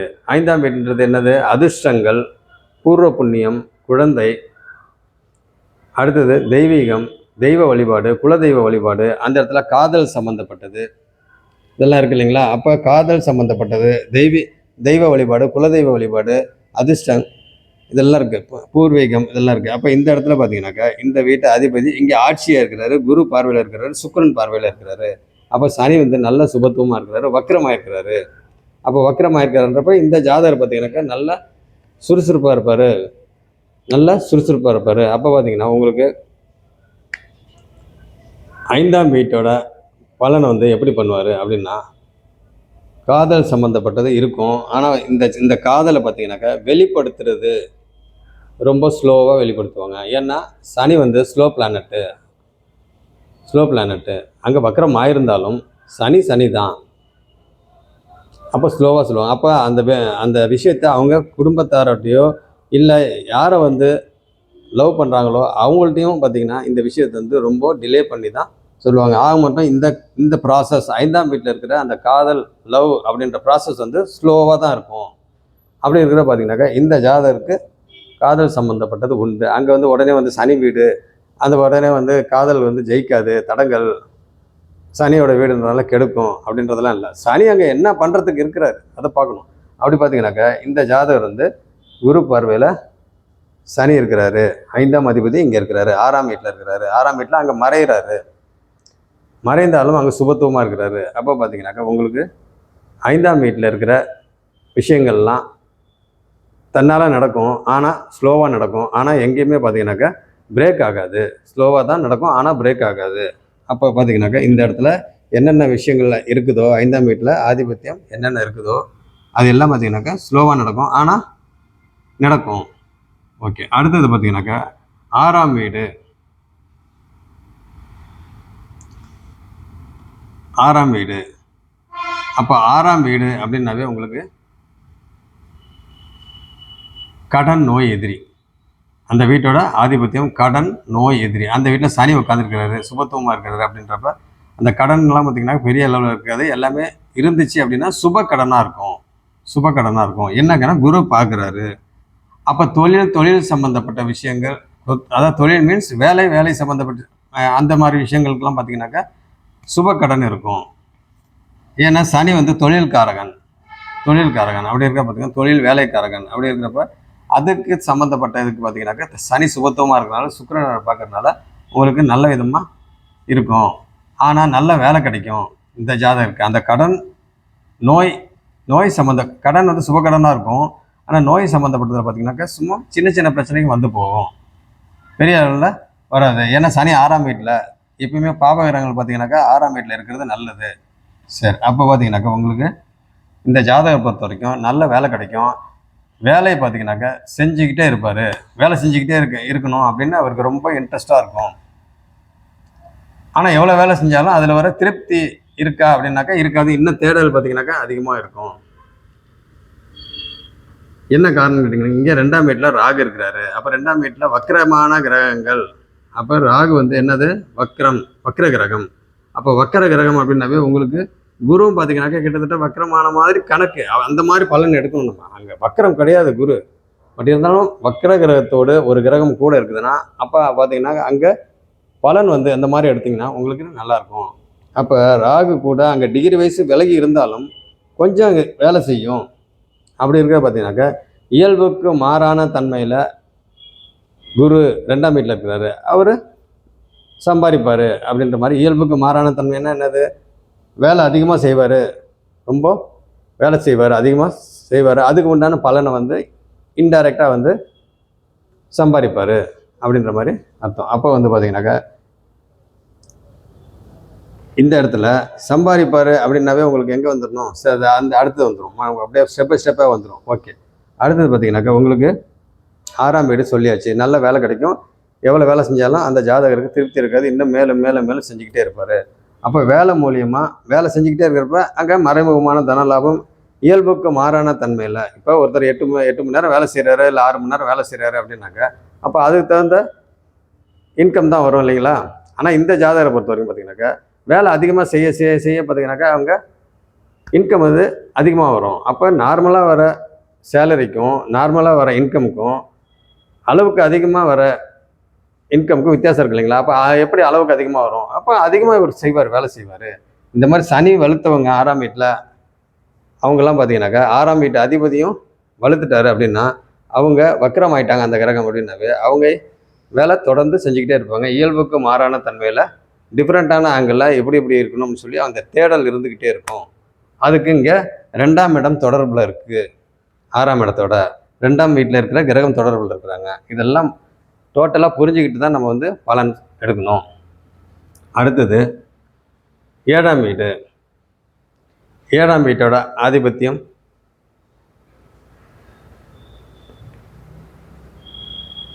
கணவன் மனைவி ஸ்தானம், களத்திர ஸ்தானம் இல்லைங்களா? களத்திர ஸ்தானம். அப்போ கணவன் மனைவி ஸ்தானம். அடுத்தது இந்த ஜாதகர் நான் சொல்லிடுறேங்க, இந்த ஜாதகர் வந்து ஆணோட ஜாதகம். அப்போ கணவன் மனைவி ஸ்தானம். அப்போ இந்த ஜாதகரோட மனைவி ஸ்தானம். அப்போ ஃப்ரெண்ட்ஸு, அதாவது பங்குதாரர்கள், நண்பர்கள், இது மனைவி ஸ்தானம். அடுத்தது சமூகம் சார்ந்த விஷயங்கள். அப்போ இந்த ஜாதகரை பொறுத்த வரைக்கும் பார்த்தீங்கன்னாக்கா எப்படி இருப்பார்? 7ஆம் இடம் குருவோட வீடு. அந்த குரு எங்கே உட்காந்துருக்கிறாரு? 2ஆம் வீட்டில் உட்காந்துருக்கிறாரு. அது 4க்கு உடையவரும் 7க்கு உடையவரும் அவர் தான். அப்போ 4 அப்படின்றது என்னது? சுகஸ்தானம். அப்போ 7ன்றது களத்திரஸ்தானம். அப்போ இந்த ஜாதகரோட மனைவி சம்பாதிப்பாங்க. ஏன்னா 2ஆம் வீட்டில் தனம். அப்போ 7ஆம் வீட்டு அதிபதி 2ல் இருக்கிறாரு அப்படின்னாவே உங்களுக்கு புரிஞ்சுக்கணும். சரி, அடுத்தது பார்த்தீங்கன்னாக்கா உங்களுக்கு சரி இன்னொரு விஷயத்தை இந்த இடத்துல சொல்லிடுறேன். ஏன்னா நம்மளுக்கு எப்போ ஞாபகம் வருது டக்கு டக்குன்னு நம்ம சொன்னால் தான் வந்து ஃபுல்ஃபில் ஆகும். இல்லைன்னா வந்து அங்கங்கே பிரேக் ஆன மாதிரியே இருக்கும். சரி, ஓகே. பார்த்தீங்கன்னாக்கா இதை நான் ஆரம்பத்தில் உங்களுக்கு சொல்லிடணும். இந்த அடிப்படையான விஷயங்கள் நம்ம பார்ப்போம் இல்லைங்களா? இந்த அடிப்படையான விஷயத்தில் நம்ம அஷ்டமாதிபதி யார், கேந்திராதிபதி யார், மாரகாதிபதி யார், பாதகாதிபதி யார், இதெல்லாம் பார்த்துடணும். அப்போ இந்த இடத்துல பார்த்தீங்கன்னாக்கா கேந்திராதிபத்திய தோஷம். அப்போ இந்த லக்னத்துக்கு குரு இங்கேயே இருந்தார்னா அவர் கேந்திராதிபத்திய தோஷத்தில் இருக்கிறாரு அப்படின்னு அர்த்தம். ஆனால் குரு இங்கே 2ல் தான் இருக்கிறாரு. அப்போ இந்த இடத்துல பார்த்தீங்கன்னாக்கா 10ஆம் இடத்துல கேந்திரத்தில் புதன் உட்காந்துருக்காரு அப்படின்றப்ப அங்கே கேந்திராதிபத்திய தோஷத்தில் இருக்கிறாரு. அப்போ பார்த்தீங்கன்னாக்கா உங்களுக்கு இங்கே 7ஆம் வீடு இந்த ஜாதகருக்கு மாரகாதிபதி யாரு? மாரகாதிபதி யாரு? உபய லக்னங்களுக்கு 7, 11. 7, 11. அப்போ 7 அப்படின்னாக்க உங்களுக்கு யாரு? குரு. குரு வந்து மாரகாதிபதியும் அவர் தான், பாதகாதிபதியும் அவர் தான். குரு இங்கே உட்காந்துருந்தா கேந்திராதிபத்திய தோஷத்துலேயும் இருக்கிறாரு அப்படின்ற மாதிரி அர்த்தம். அப்போ இந்த இடத்துல பார்த்தீங்கன்னாக்கா குரு வந்து 2ஆம் வீட்டில் இருக்கிறாரு. அப்போ அதை பற்றி நம்ம கவலை வேண்டாம். இப்போ இந்த ஜாதகருக்கு பாதகாதிபதி குரு, மாரகாதிபதியும் குரு, இன்னொரு மாரகாதிபதியான சந்திரன், 11ஆம் வீட்டு அதிபதி சந்திரன், அவர் என்னவா இருக்கிறாரு? இதையும் மனசில் வச்சுக்கணும், இதையும் ஒரு பக்கம் வச்சுக்கணும். அதுக்காக வந்து மாரகாதிபதி சந்திர தசை தான் இப்போ நடக்குது, உடனே வந்து மாரகம் நடக்குமா அப்படிலாம் நம்ம வந்து இருக்கு. மாரகாதிபதி வந்து என்ன பண்ணுவார்? மரணத்தை கொடுக்குறவர் தான். மரணத்தை கொடுக்குறவர், மரணத்துக்கு நிகரான கண்டத்தை கொடுக்குறவர். அப்படி இருக்கிற பார்த்தீங்கன்னாக்கா உடனே வந்து நடக்குமா அப்படிலாம் இல்லை. எப்பயுமே வந்து மாரகம் அப்படின்னால அதுக்கு நிறைய ஆங்கிளில் வந்து நம்ம பார்க்கணும். சரி, அதை இன்னொரு கிளாஸில் பார்த்துக்குவோம். பாதகாதிபதி வந்து பாதகத்தை பண்ணுவாரா அப்படின்னா, பாதகத்தை பண்ணுவாரா அப்படின்னு கேட்டிங்கனாக்கா உங்களுக்கு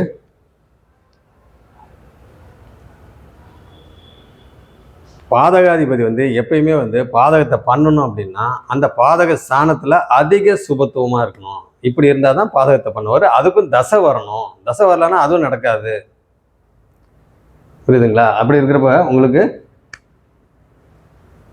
பாதகாதிபதி குரு இங்கேயே இருக்கணும், அதுக்கு தசை வரணும்.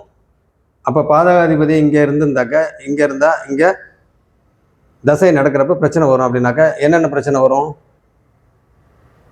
கேந்திராதிபத்திய தோஷம். குரு இங்கே இருந்தா கேந்திராதிபத்திய தோஷம் ப்ளஸ் மாரக கேந்திர பாதக 3மே நடக்கும் இங்கே. ஃபார் எக்ஸாம்பிள் வந்து முன்னாள் முதல்வர் ஜெயலலிதா அம்மாவோட ஜாதகத்தில் பார்த்தீங்கன்னாக்கா மிதுன லக்னம், குரு வந்து இங்கே இருப்பார். அப்போ மிதுன லக்னத்துக்கு குரு இங்கேயே இருக்கிறாரு, 7ஆம் வீட்டில் களத்திர ஸ்தானத்தில் இருக்கிறாரு. அப்போ என்ன ஆச்சு? அப்போ 7ஆம் வீட்டோட ஆதிபத்தியம் கொஞ்சம் அடி வாங்குச்சு இல்லைங்களா? அந்த 7ஆம் வீட்டு ஆதிபத்தியம் இப்போ தான் உங்களுக்கு இங்கே சொன்ன பாருங்க, அந்த இதிலெல்லாம் கொஞ்சம் அடி வாங்குச்சு இல்லையா? அப்போ தசை வந்தப்போ முழுமையாக வேலை செஞ்சிச்சு. இப்போ கேந்திராதிபத்திய தோஷம் வந்து வேலை செய்யும், தசை வந்துச்சுன்னா முழுமையாக வேலை செய்யும். அதே மாதிரி இங்கே பார்த்தீங்கன்னாக்கா 7ஆம் வீட்டோட அதிபதி 2ஆம் வீட்டில் தான் இருக்கிறாரு. அப்போ வந்து ஒன்றும் பிரச்சனை இல்லை. இருந்தாலும் புரிஞ்சுங்க, ஏன்னா இந்த சப்ஜெக்ட் வந்து நான் ஆரம்பத்தில் அந்த அடிப்படையான விஷயங்கள் சொல்கிறப்ப இந்த பாதகாதிபதி, மாரகாதிபதி, அட்டமாதிபதி இதை பற்றி நான் வந்து சொல்லியிருக்கணும், அதை நான் சொல்லலை. பட் இருந்தாலும் ஓகே, இப்போ நான் சொல்லிட்டேன். அடுத்தது பார்த்தீங்கன்னாக்கா உங்களுக்கு 7ஆம் வீட்டோட இது சொல்லியாச்சு. அப்போ 7ஆம் வீட்டோட அதிபதி இங்கே 2ஆம் வீட்டில் உட்காந்துரு. அப்படின்னா இந்த ஜாதகரோட ஒய்ஃப் சம்பாதிப்பாங்க. சரி, அடுத்தது 8ஆம் வீட்டில் கேது உட்காந்துருக்கிறாரு. 8ஆம் வீட்டில் கேது உட்காந்துருக்கிறாரு. அப்போ 8ஆம் வீட்டில் கேது உட்காந்து இங்கே குரு பார்வை இங்கே இருக்குது. அப்போ சுபத்துவமாக இருக்கிறாரு. இங்கே சனி பார்வையும் இருக்குது. சனி பார்வையும் கெடு பார்வை இல்லை. அப்போ சுபத்துவமான பார்வை. அப்போ பார்த்தீங்கன்னாக்கா உங்களுக்கு அங்கே 8ஆம் வீட்டில் கேது இருக்கிறாரு. அப்போ அட்டமாதிபதி வீட்டில் கேது உட்காந்துருக்காரு. அப்போ அந்த அட்டமாதிபதி எங்கே உட்காந்துருக்காரு? அவர் 9ஆம் வீட்டில் பாக்கியஸ்தானத்தில் உட்காந்துருக்கிறாரு. பாக்கியஸ்தானத்தில் திக்பலத்துக்கு பக்கத்தில் உட்காந்துருக்கிறாரு. ஏன்னா செவ்வாய் வந்து 10ஆம் வீட்டில் திக்பலம் இல்லைங்களா? அப்போ 9ஆம் வீட்டில் உட்காந்துருக்காரு, திக்பலத்துக்கு அருகில் உட்காந்துருக்கிறாரு. அவர் சந்திர அதியோகத்தில் உட்காந்துருக்கிறாரு. சரி, ஓகே. இப்போ நம்ம 8ஆம் வீட்டில் இருக்கிறாரு கேது அப்படின்னாவே ஒரு ஆயுளை பற்றிய பயம் பார்த்தீங்கன்னாக்கா எப்பயுமே இருந்துக்கிட்டே இருக்கும். எப்பப்பெல்லாம் கேது சம்மந்தப்படுறாரோ, அதாவது தசாவாக இருந்தாலும் சரி, புக்தியாக இருந்தாலும் சரி, அந்தரமாக இருந்தாலும் சரி, எப்பப்பெல்லாம் சம்மந்தப்படுறாரோ அப்போ பார்த்தீங்கன்னாக்கா ஒரு பயம் இருந்துக்கிட்டே இருக்கும். ஆயுளை பற்றிய பயம் இருந்துக்கிட்டே இருக்கும். அங்கே சுபத்துவம். அப்போ பார்த்தீங்கன்னா இந்த ஜாதகரை பொறுத்த வரைக்கும் வெளியே போய் வேலை செய்கிறதுக்கு உண்டான அமைப்பு. பிறந்த ஊரில் இருக்க மாட்டார். பிறந்த ஊரில் இந்த ஜாதகர் இருக்க மாட்டார். அப்படி இருக்கிற பார்த்தீங்கன்னாக்கா உங்களுக்கு 8ஆம் வீட்டை குரு பார்க்குறாரு. அப்போ சுபத்துவமாக இருக்கிறனால இந்த ஜாதகர் எந்த ஒரு படிப்பாக இருந்தாலும், எந்த ஒரு விஷயமா இருந்தாலும் பார்த்தீங்கன்னாக்கா ஒரு ஆராய்ச்சி மனப்பான்மையோட தான் படிப்பார். வேலை செஞ்சாலும் ஒரு ஆராய்ச்சி மனப்பான்மையோடு தான் வேலை செய்வார். ரொம்ப ரிசர்ச், எந்த ஒரு வேலை செஞ்சாலும் ரிசர்ச், அந்த ஆராய்ச்சி மனப்பான்மையில் தான் அவர் படிப்பார். வேலை செய்கிற மாதிரி இருந்தாலும், எந்த விஷயமா இருந்தாலும், மற்றவங்கள்ட்ட பேசுகிறது கூட பார்த்தீங்கன்னாக்கா ரொம்ப அறிவுபூர்வமாக அந்த ஆராய்ச்சி சம்மந்தப்பட்ட இதில் தான் பேசுவார். ஆக மொத்தம் கேது ஒருத்தவங்களுக்கு வந்து நல்லா வலுத்துருக்குறாங்க அப்படின்னாவே அவங்க அதிகமாக பேச மாட்டாங்க. ஆனால் அவ்வளவும் ஞானம். ஏன்னா கேது வந்து ஞானக்காரகன். அப்போ 8ஆம் வீட்டில் இருக்கிறாரு அப்படின்னாவே அங்கே ஆயுளை பற்றிய பயம் இருக்கும். அதே மாதிரி 8ஆம் வீட்டோட ஆதிபத்தியம் என்னதுங்க? கடன், நோய், எதிரி, வம்பு, வழக்கு, அசிங்கம், கேவலம், விபத்து, மரணம், மரணத்துக்கு நிகரான கண்டம், மேலேருந்து திடீர்னு உழுவுறது கீழே. அதே போல் பார்த்தீங்கன்னாக்கா அந்த இடத்துல வெளிநாடு, வெளி மாநிலம், வெளி ஊர், மொத்தத்தில் பிறந்த ஊரில் இருக்க மாட்டாங்க. ஏன்னா 8, 12 சுபத்துவம். 8ஆம் இடமும் 12ஆம் இடமும் சுபத்துவமாக இருந்துச்சுனாக்கா பிறந்த ஊரில் இருக்க மாட்டாங்க. வெளி மாநிலம், வெளிநாடு இதுக்கு உண்டான அமைப்பு இந்த ஜாதகருக்கு இருக்கும் அப்படின்ற மாதிரி நம்ம சொல்லலாம்.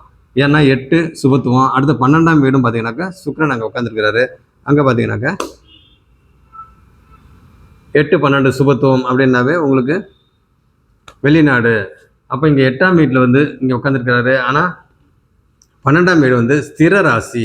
12ஆம் வீடு ஸ்திர ராசி. இங்கே வந்து பார்த்தீங்கன்னாக்கா சரராசியில் கேது உட்காந்துருக்கிறாரு. அப்போ சரராசியில் கேது உட்காந்துருக்கிறாரு. இந்த வீட்டு அதிபதி ஸ்திர ராசியில் உட்காந்துருக்கிறாரு. ஸ்திர ராசியில் உட்காந்துருக்கிறாரு. அப்போ பார்த்தீங்கன்னா இந்த ஜாதகர் வெளியூரில் வேலை செய்வார். வெளி மாநிலத்தில் வேலை செய்யலாம், ஆனால் போயிட்டு வந்துடுவார். வெளிநாடு போகிறதுக்கு உண்டான அமைப்பு கம்மி. ஏன்னா இங்கே 12ஆம் இடம் வந்து ஸ்திர ராசி.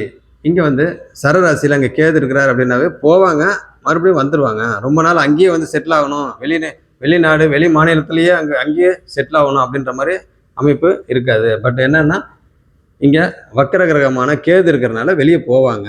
அது சரராசியாக வேறு இருக்கிறனால, அது சுபத்துவமாக இருக்கிறனால.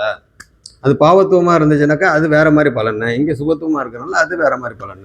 எல்லாம் புரிஞ்சுங்க, எல்லாம் கேல்குலேஷன் தான். ஓகே, அடுத்தது பார்த்தீங்கன்னாக்கா உங்களுக்கு 9ஆம் வீடு. 9ஆம் வீடு. அப்போ இந்த இடத்துல இந்த 8ஆம் வீட்டில் அந்த நெகட்டிவான விஷயங்கள்லாம் நடக்காதா? இப்போ பாசிட்டிவாக நீங்கள் சொல்கிறீங்க, வெளிநாடு வெளி மாநிலம் ஏதோ போவார் வந்துவார் இதெல்லாம் சொல்கிறீங்க. அப்போ நெகட்டிவான விஷயம் வந்து அங்கே நடக்காதா அப்படின்னாக்கா நடக்கும். பட் அதுக்கு உண்டான தசாபக்திங்களாம் வந்து இது வரணும். ரெண்டாவது வந்து இந்த இடம் சுபத்துவமாக இருக்கிறாங்க. 8ஆம் இடத்துல வந்து கேது வந்து சுபத்துவமாக இருக்கிறார் அப்படின்னாக்கா அதில் தான் பார்த்தீங்கன்னாக்கா உங்களுக்கு ஆராய்ச்சி சம்மந்தப்பட்ட இதெல்லாம் வந்து நெகட்டிவான விஷயம் இல்லை, பாசிட்டிவான விஷயம் சொன்னேன். அங்கே நெகட்டிவான விஷயம் பண்ணோம். கேது எப்போ சம்மந்தப்படுறாரோ அந்த வீட்டு எப்பவுமே வந்து கேது ராகு இவங்கெல்லாம் பார்த்தீங்கன்னாக்கா எந்த வீட்டில் இருக்கிறாங்களோ அந்த வீட்டு பலனையும் பண்ணும். எந்த வீட்டோட சம்மந்தப்படுறாரு, அதாவது எந்த வீட்டு எந்த கிரகத்தோடு சம்மந்தப்படுறாரு அந்த கிரகத்தோட, இப்போ குரு இங்கே பார்க்குறாரு இல்லைங்களா, அப்போ குருவோட இதையும் அங்கே பார்ப்பாரு. அப்போ பார்த்தீங்கன்னாக்கா இந்த ஜாதகர் குரு சம்பந்தம் இருக்குது அப்படின்னாவே, கேது கூட குரு சம்பந்தம் இருக்குன்னா அப்போ அதுக்கு தகுந்த மாதிரி எதுவும் பண்ணும். அதே மாதிரி இந்த வீட்டு அதிபதி சுக்கிரன் வீட்டில் உட்காந்துருக்கிறாரு, அந்த சுக்கிரன் எங்கே உட்காந்துருக்காரு, 12ஆம் வீட்டில் உட்காந்துருக்கிறாரு. அப்போ பார்த்தீங்கன்னாக்கா சந்திர அதிபத்தில் இது எல்லாம் டோட்டலாக கேல்குலேஷன் தான். அப்போ இந்த ஜாதகரை பொறுத்த வரைக்கும் நெகட்டிவான விஷயங்கள் நடக்கும், ஆனால் ரொம்ப பெரிய அளவில் பாதிப்பு வராது. பெரிய அளவில் பாதிப்பு வராது. இன்னொரு விஷயம் என்னன்னு கேட்டிங்கனாக்கா, உங்களுக்கு சந்திர தசை இப்போ தான் நடக்குது, கேதுக்கு இன்னும் எங்கேயோ இருக்குது, கேதுக்கு இன்னும் எங்கேயோ இருக்குது. அப்படி இருக்க பார்த்தீங்கன்னா கேது தசையை பற்றி நம்ம ஒன்றும் கவலைப்பட வேண்டியதில்லை. சரி, அடுத்தது எப்பயுமே எந்த ஒரு பலனும் பார்த்தீங்கன்னாக்கா அந்த புக்திங்களில் ஒரு 30% பண்ணும், அந்தரத்தில் ஒரு 5% பண்ணும், தசையில் தான் 100% பண்ணும். புரிஞ்சுக்கிட்டிங்களா? அதனால் வந்து கேது தசை எப்போ வருதோ அதெல்லாம் பின்னால் வருது, அதுக்குள்ளே பார்த்தீங்கன்னா இந்த ஜாதகம் ஏஜ் ஆகிப்படும். அப்படி இருக்கிறப்ப கேது தசையை பற்றி கவலைப்பட வேண்டியதில்லை, ஒன்றும் பெருசாக ஒன்றும் பிரச்சனை இல்லை. மொத்தம் அந்த புக்தி அந்தரங்களில் பார்த்தீங்கன்னாக்கா இவர் வெளியே போகிறது வர்றது இந்த மாதிரி இதெல்லாம் நடக்கும். அந்த டைமில் சில நெகட்டிவ், ஏன்னா ஆதிபத்திய ரீதியாக சில வேலைங்களை பண்ணும் இல்லைங்களா. அப்போ அந்த வீட்டு ஆதிபத்தியத்தை பண்ணும், காரகத்துவத்தை வந்து நல்ல விதமாக பண்ணாலும் ஆதிபத்தியத்தை வந்து பண்ணும். அப்போ ஆதிபத்தியத்தை பண்ணுறப்ப அந்த ஆதிபத்தியத்தில் இருக்கிற நல்ல விஷயமும் கெட்ட விஷயமும் கலந்து பண்ணும். செவ்வாய் வந்து பகை வீட்டில் அங்கே 9ஆம் வீட்டில் சுக்கிரனோட வீட்டில் இருக்கிறாரு, சந்திர அதியோகத்தில் இருக்கிறாரு. அப்போ செவ்வாயோட இந்த இடத்துல செவ்வாய் வந்து உங்களுக்கு என்னது அப்படின்றத புரிஞ்சுக்கணும். திக்பலத்துக்கு பக்கத்தில் உட்காந்துருக்கிறாரு, திக்பலம் இங்கே செவ்வாய் இருந்தால் திக்பலம், இப்போ இங்கே பக்கத்தில் உட்காந்துருக்கிறாரு. அப்படின்றப்ப செவ்வாயோட விஷயத்தில் பாக்கியஸ்தானத்தில் உட்காந்துருக்கிறாரு. அதை நான் வந்து லாஸ்ட்டாக சொல்கிறேன், செவ்வாயோட விஷயத்தை வந்து லாஸ்ட்டாக சொல்கிறேன். வேண்டாம் இப்போவே சொல்லிடலாம், ஏன்னா அப்புறம் இங்கே எல்லாம் சொல்லிவிட்டு அதுக்கப்புறம் இங்கே வந்தோம்னா அது புதுசாக என்ன பிரேக் ஆன மாதிரி இருக்கும். வந்தது அப்படியே கண்டினியூவாகவே சொல்லிடுவோம். சரி, 9ஆம் வீடு எப்பயுமே வந்து ஒரு ஜாதகத்தை பார்த்தா எந்த கிரகம் அதிக சுபத்துவமாக இருக்குது, எந்த கிரகம் அதிகமாக சுபத்துவமாக இருக்குதோ அந்த கிரகத்தோட தொழில், அந்த கிரகத்தோட எண்ணங்கள், அந்த கிரகத்தோட சிந்தனை செயல்பாடு எல்லாம் இருக்கும் அப்படின்னு நம்ம வந்து பொதுவாக சொல்லுவோம் இல்லைங்களா. அதில் செவ்வாய் வந்து இங்கே பகை வீடாக இருந்தாலும் இங்கே பார்த்தீங்கன்னாக்கா திக்பலத்துக்கு பக்கத்தில் சுக்கிரனோட வீட்டில் இருக்கிறாரு. அப்போ இந்த வீட்டு அதிபதி வீடு கொடுத்தவர் வந்து யார், சுக்கிரன். அவர் 12ஆம் வீட்டில் மறையாமல் இருக்கிறாரு, சனி பார்வையில் இருந்தாலும் குரு பார்வையில் சனி இருக்கிறாரு, அப்போ சுபத்துவமாக இருக்கிறாரு. அப்போ பார்த்தீங்கன்னாக்கா இங்கே உங்களுக்கு செவ்வாய் அதிக சுபத்துவமாக இருக்கிறாரு அப்படின்ற மாதிரி சொல்லலாம். செவ்வாயும் சனியும் பார்த்தீங்கன்னாக்கா அதிக சுபத்துவமாக இருக்கிறாங்க. செவ்வாய் வந்து பகை வீடாக இருக்கிறாரு, இங்கே வந்து குரு வந்து ஆட்சி வீடாக இருக்கிறாங்க. சனி வந்து ஆட்சியை வீடாக இருக்கிறாரு, இங்கே குரு வந்து பார்த்தீங்கன்னாக்கா சனியை பார்க்குறாரு, சனி சுபத்துவம் ஆகிட்டாரு. அப்போ சனியும் சுபத்துவம், ஆனால் இங்கே வக்கரமாக இருக்கிறாரு, சனி வக்கரமாக இருக்காரு, இயல்புக்கு மாறான தன்மை. அப்போ இந்த ஜாதகத்தில் பார்த்தீங்கன்னாக்கா அதிக சுபத்துவமாக இருக்கிற கிரகம் எது அப்படின்னு கேட்டிங்கனாக்கா உங்களுக்கு செவ்வாய் அப்படின்னு தான் சொல்லணும்.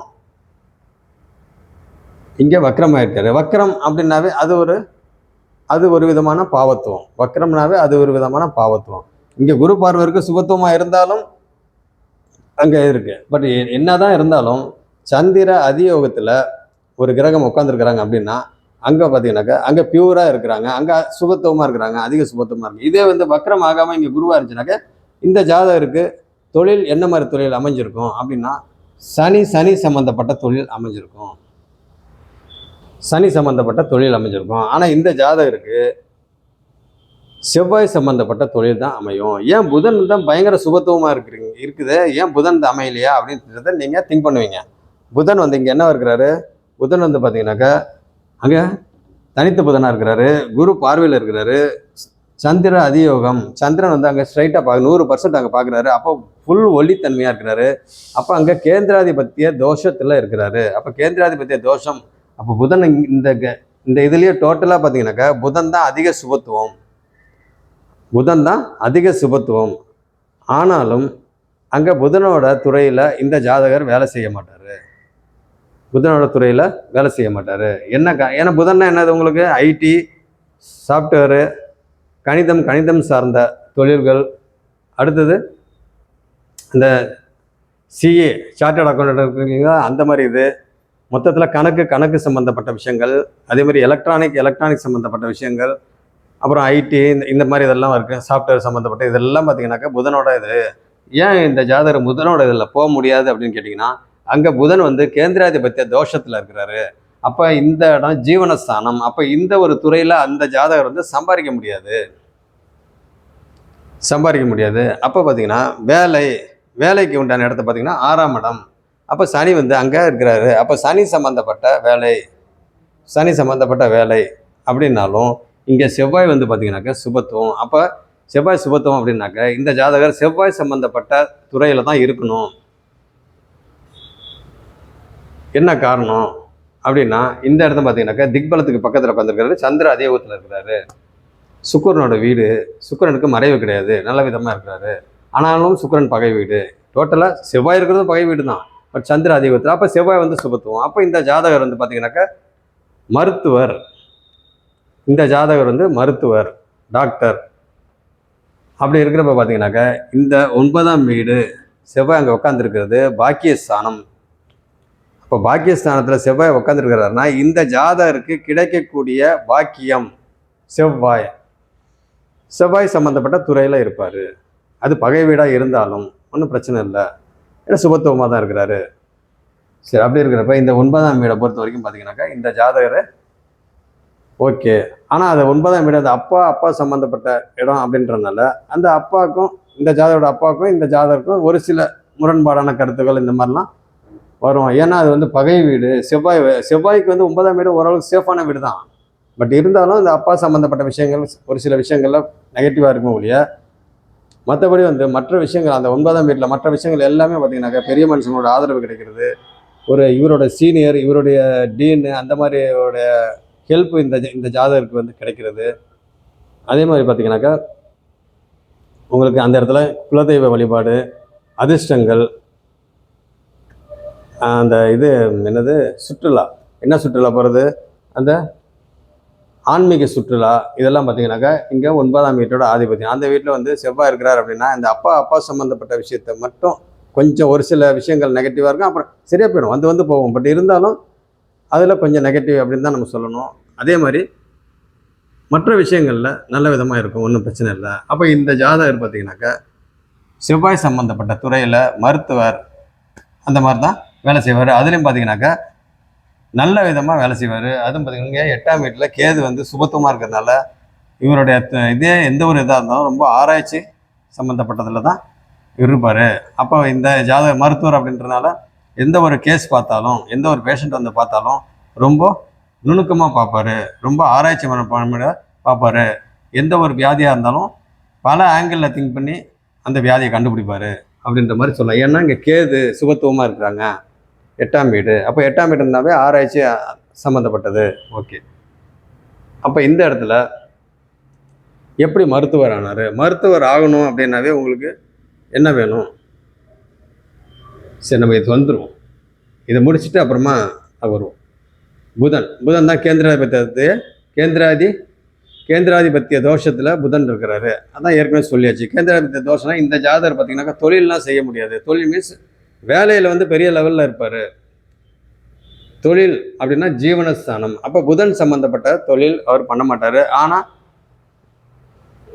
இவர் வேலை எங்கே போனாலும், வெளிநாடு போனாலும் சரி, வெளி மாநிலம் போனாலும் சரி, எங்கே போனாலும் சரி, இவருக்கு நல்ல வேலை தொடர்ந்து செஞ்சுக்கிட்டே இருக்கணும், நிறைய பேருக்கு வேலை கொடுக்கணும் அப்படின்னு இருப்பார். ஆனால் இந்த இடத்துல புதன் கேந்திராதிபத்திய தோஷம் அப்படின்றதுனால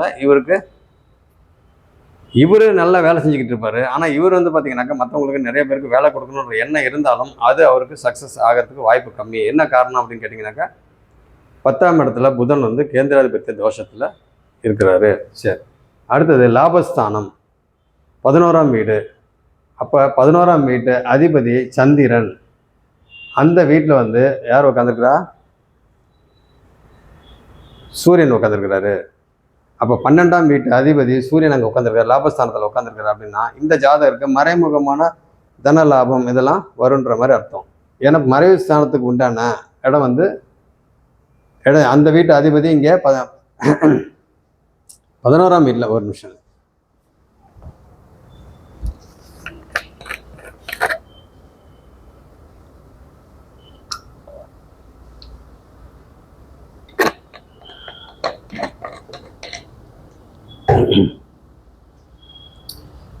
பதினோராம் வீட்டில் பார்த்தீங்கன்னாக்கா சூரியன் அங்கே 4 டிகிரியில் உட்காந்துருக்காரு. அவரும் பார்த்தீங்கன்னா சந்திர அதியோகத்தில் இருக்கிறாரு. அப்போ செவ்வாய் புதன் சூரியன் இங்கே புதன் தான் கேந்திராதிபத்திய தோஷத்தில் இருக்கிறனால இந்த வீடை விட்டுருங்க. அப்போ இந்த 2 இடம் இவங்க 2 பேரும் ஃப்ரெண்டு. அப்போ சந்திரன் வந்து இங்கே பார்க்கறதுனால செவ்வாய் பகை வீட்டில் இருந்தாலும் சூரியன் வந்து பார்த்தீங்கன்னாக்கா அவரோட ஃப்ரெண்டு வீட்டில் இருக்கிறாரு. அப்படி இருக்கிறப்ப உங்களுக்கு லாபஸ்தானத்தில் சூரியன் இருக்கிறனால நல்ல விதமாக லாபம் வரும். மறைமுகமான தன லாபங்கள்லாம் வரும். அதே மாதிரி தனம் அப்படின்னாவே உங்களுக்கு என்னது, மூணு இடத்த பார்க்கணும். தனம் அப்படின்னாவே 3 இடத்த பார்க்கணும். எந்தெந்த இடம்? ஃபஸ்ட்டு 2, 11 பார்த்துடணும். அடுத்தது 10 பார்க்கணும். அப்போ 10 தான் இங்கே கேந்திராதிபத்திய தோஷத்தில் இருக்கிறாங்க. அப்போ பார்த்தீங்கன்னா எல்லாமே லாபகரமாக தான் இருக்கும். கேந்திராதிபத்திய தோஷத்தில் இருக்கிறாங்க, பயங்கர சுபத்துவமாக இருக்கிறாங்க. ஆனால் 11ஆம் வீட்டில் சூரியன் வந்து நல்ல விதமாக இருக்கிறாரு. அப்போ பார்த்தீங்கன்னா உங்களுக்கு எப்படி நல்ல விதமாக இருக்கிறாரு? சூரியனுக்கு வீடு கொடுத்தவர் சந்திரன், அவர் சந்திர அதிபத்திற்கு. அப்போ அந்த இடம் சுபத்துவமாக இருக்கிறாங்க. யார்? சூரியன் வந்து சுபத்துவமாக இருக்கிறதுனால லாபஸ்தானத்தில் இருக்கிறவர் நல்ல விதமாக இருக்கிறாரு. 2வது வந்து சூரியனுக்கு வீடு கொடுத்தவர் வந்து சந்திரன், அவர் ஒளி பொருந்திய சந்திரன், வளர்பிறையில் இருக்க சந்திரன், பௌர்ணமிக்கு முன்னாடி இருக்கிற சந்திரன். அப்படி இருக்கிற பார்த்தீங்கன்னாக்கா அங்கே 11ஆம் இடம் லாபஸ்தானம் நல்ல விதமாக இருக்குது. அப்போ இந்த ஜாதகருக்கு சூரியன் எப்பப்பெல்லாம் சம்மந்தப்படுறாரோ அப்போல்லாம் பார்த்தீங்கன்னாக்கா நல்ல விதமாக இருக்கும். ஓகே, அடுத்தது 12ஆம் வீடு. 12ஆம் வீடு சுக்கிரன். 12ஆம் வீட்டில் சுக்கிரன் இருக்கிறார். அவர் எந்த வீட்டு அதிபதி? பாக்கிய அதிபதி 12ஆம் வீட்டில் உட்காந்துருக்கிறாரு. அப்போ இந்த ஜாதகருக்கு கிடைக்கக்கூடிய பாக்கியங்கள்லாம் பார்த்தீங்கன்னாக்கா உங்களுக்கு சில இதெல்லாம் இன்டைரக்டாக கிடைக்கும். அதே மாதிரி நான் தான் ஏற்கனவே சொன்னேன் இல்லைங்களா, இந்த இடத்துல வந்து லவ் அப்படின்னாக்கா உங்களுக்கு 5ஆம் வீடு, இது இங்கே 9ஆம் வீட்டுக்கும் வரும். சரி, நம்ம அதுக்கு எல்லாம் முடிச்சிட்டோம். நம்ம அது வேண்டாம். இப்போ பார்த்தீங்கன்னாக்கா சுக்கிரன் அயன சயன போகஸ்தானம், அந்த வீட்டோட அதிபதி இங்கே உட்காந்து 11ல் உட்காந்துருக்காரு. அப்போ பார்த்தீங்கன்னாக்கா ஒன்றும் பிரச்சனை இல்லை. அந்த சுக்கிரனுக்கு அந்த வீட்டில் மறைவு கிடையாது. அப்படி இருக்கிறப்ப அயன சயன போக சுகஸ்தானம், அடுத்தது மோட்சஸ்தானம், அடுத்தது அந்த வீட்டில் வெளிநாடு வெளி மாநிலம், இந்த மாதிரி வெளிநாட்டிலே போய் செட்டில் ஆகிறது, அதுக்கு உண்டான அமைப்பு இதெல்லாம் பார்த்தீங்கன்னாக்கா அங்கே இருக்குது. ஆனால் இந்த ஜாதகரை பொறுத்த வரைக்கும் வெளிநாடு போய் அங்கே செட்டில் ஆகிறதுக்கு உண்டான அமைப்பு ரொம்ப ரொம்ப கம்மியாக தான் இருக்கும். என்ன காரணம் கேட்டிங்கனாக்கா சுக்கிரன் இருக்கிறது ஸ்திர ராசி. ஆனால் கேது இருக்கிறது 8ஆம் வீடு. பார்த்தீங்கன்னாக்கா கேது இருக்கிறது சரராசி. அப்போ வெளிநாடு வெளி மாநிலம் போனாலும் மறுபடியும் வந்து உள்ளூருக்கு வந்துடுவாங்க. ஏன்னா ஸ்திர ராசி, ஸ்திரன்றத ஒரு நிலையான ராசி. அப்போ பார்த்தீங்கன்னா உங்களுக்கு 12ஆம் வீட்டில் சுக்கிரன் இருக்கிறது ஒன்றும் பிரச்சனை இல்லை. ஆனால் அந்த 12ஆம் வீட்டில் சுக்கிரன் அப்படின்னாவே என்னங்க, அந்த 12ஆம் வீடு அப்படின்னாவே அந்த இடத்துல சுக்கிரனுக்கு உண்டான இதில் கொஞ்சம் ஜாக்கிரதையாக இருந்துக்கணும். புரிஞ்சுக்கிட்டீங்களா?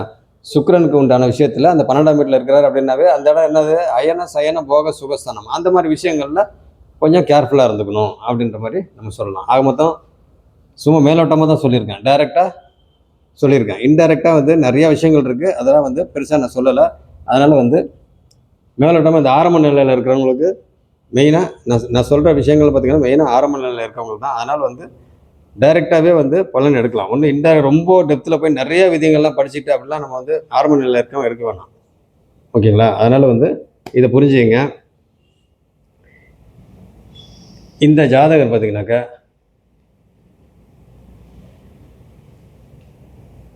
தனம் அப்படின்னாலே மூணு இடத்த பார்க்கணும். மூணு இடத்த பார்க்கணும். என்னது? 2ஆம் இடம், 10ஆம் இடம், 11ஆம் இடம். அப்போ 10ஆம் இடத்துல இப்படி இருக்குது. 11ஆம் இடம் லாபஸ்தானத்தை சூரியன் உட்காந்துருக்காரு, ஃப்ரெண்டு வீட்டில் உட்காந்துருக்காரு. அடுத்தது 2ஆம் இடத்துல இங்கே ராகு குரு உட்காந்துருக்கு. அப்போ தனம் சம்மந்தப்பட்ட விஷயத்துக்குலாம் இந்த ஜாதகருக்கு பிரச்சனை இல்லை. அப்போ நல்ல விதமாக சம்பாதிப்பார். சரி, ஓகே. இன்னும் நிறைய விஷயங்கள் சொல்லலாம், போதும், இதோட முடிச்சுக்கலாம். ஆனால் அதுக்கு முன்னாடி இப்போ என்ன தசை நடக்குது இப்போ அதுக்கு பலன் சொல்லலைங்களா, இப்போ எப்படி இருக்குது டைம் அப்படின்னு சொல்லி கேட்டார் இல்லைங்களா. அப்போ அதுக்கு நம்ம என்ன சொல்லணும் அப்படின்னாக்க, சந்திர தசை சனி புக்தி. அப்போ சந்திர தசை, அப்போ சந்திரன் எந்த வீட்டுக்கு உடையவர், இவருக்கு எப்படி இப்போ இருக்கும் அப்படின்னாக்கா, சந்திரன் 11க்கு உடையவர். 11க்கு உடையவர். அவர் வீட்டில் வந்து சூரியன் உட்காந்துருக்காரு. அவர் வீட்டில் சூரியன் உட்காந்துருக்காரு. சூரியன் யார்? 12ஆம் வீட்டு அதிபதி 11ல் உட்காந்துருக்காரு. இந்த சந்திரன் யார்? அவர் மாரகாதிபதியும் கூட. பட் இருந்தாலும் அவர் என்ன கண்டிஷனில் உட்காந்துருக்காரு? அவர் பார்த்தீங்கன்னா 4ஆம் வீட்டில் திக்பலமாக உட்காந்துருக்கிறாரு. கர்வ பவனாசி இருந்தாலும் 4ஆம் வீட்டில் திக்பலமாக இருக்கிறாரு. வளர்பிறை சந்திரனாக இருக்கிறாரு. பௌர்ணமிக்கு முன்னாடி இருக்கிற சந்திரன், ஒளி பொருந்திய சந்திரன், இந்த மாதிரி சூழ்நிலையில் இருக்கிறாரு. அப்படி இருக்கிற பார்த்தீங்கன்னாக்கா இந்த ஜாதகருக்கு சனி தசை 11ஆம் வீட்டின் பலனை, அப்போ லாபங்கள் மூத்த சகோதரன் அல்லது மூத்த சகோதரி மூலியமா இந்த ஜாதகருக்கு லாபங்கள்லாம் வரும். அதே மாதிரி அந்த வீட்டில் சூரியன் உட்காந்துருக்கிறாரு. சூரியன்றது அப்பா சம்மந்தப்பட்ட விஷயத்துலையும் இந்த ஜாதகருக்கு பார்த்தீங்கன்னாக்கா லாபங்கள்லாம் வரும். பட் என்னதான் வந்து அப்பாவோட இடம் 9ஆம் இடமா இருந்தாலும் சூரியன்றது அப்பா இல்லைங்களா. அப்போ அவருக்கு பார்த்தீங்கன்னாக்கா மறைமுகமான லாபம். அப்போ ஏன்னு கேட்டிங்கனாக்கா, இங்கே திக்பலத்துக்கு பக்கத்தில் உட்காந்துருக்கிறாரு. அவர் 4 டிகிரியில் தான் உட்காந்துருக்கிறாரு. அப்போ சூரியன் வந்து திக்பலத்துக்கு அருகில் உட்காந்துருக்கிறாரு. அதே மாதிரி செவ்வாயும் பார்த்தீங்கன்னாக்கா திக்பலத்துக்கு பக்கத்தில் உட்காந்துருக்காரு. என்ன சூரியன் வந்து திக்பலத்துக்கு இந்த பக்கம் உட்காந்துருக்காரு, செவ்வாய் வந்து இந்த பக்கம் உட்காந்துருக்காரு. அவ்வளோதான். ஆக 2 பேரும் திக்பலத்துக்கு அருகில் இருக்கிறனால தான் இந்த ஜாதகருக்கு பார்த்தீங்கன்னாக்கா மருத்துவர் அப்படின்ற ஒரு டிபார்ட்மெண்ட்டில் இவர் படிச்சிருக்கிறாரு. மெடிக்கல் சம்மந்தப்பட்ட படிப்பு அப்படின்றப்ப ஒரு டாக்டர். அப்போ டாக்டர் பார்த்தீங்கன்னாக்கா இவர் அலோபதி டாக்டர். சரி, அடுத்தது இந்த தசையில் எப்படி அப்படின்னு கேட்டிங்கன்னா, இந்த தசையில் இந்த வீட்டு பலனை 11ஆம் வீட்டு பலனை 4ஆம் வீட்டின் வழியாக செய்யும். சந்திரன் 4ஆம் வீட்டில் தான் உட்காந்துருக்காரு இல்லைங்களா. அப்போ 4ஆம் வீட்டு வழியாக பண்ணணும். அப்போ இவர் என்ன சந்திரன்? ஒளி பொருந்திய சந்திரன். அப்போ நல்ல விதமாக பிரைட்டாக வந்து இவருக்கு எல்லாமே வந்து நல்ல விதமாக நடக்கும். அப்போ அந்த 4ஆம் வீட்டுன்றது என்னது? சுகஸ்தானம். அப்போ இந்த வீட்டின் ஆதிபத்தியத்தை இந்த வீட்டு வழியாக பண்ணும். அப்போ இந்த இடம் என்னது? லாபஸ்தானம்.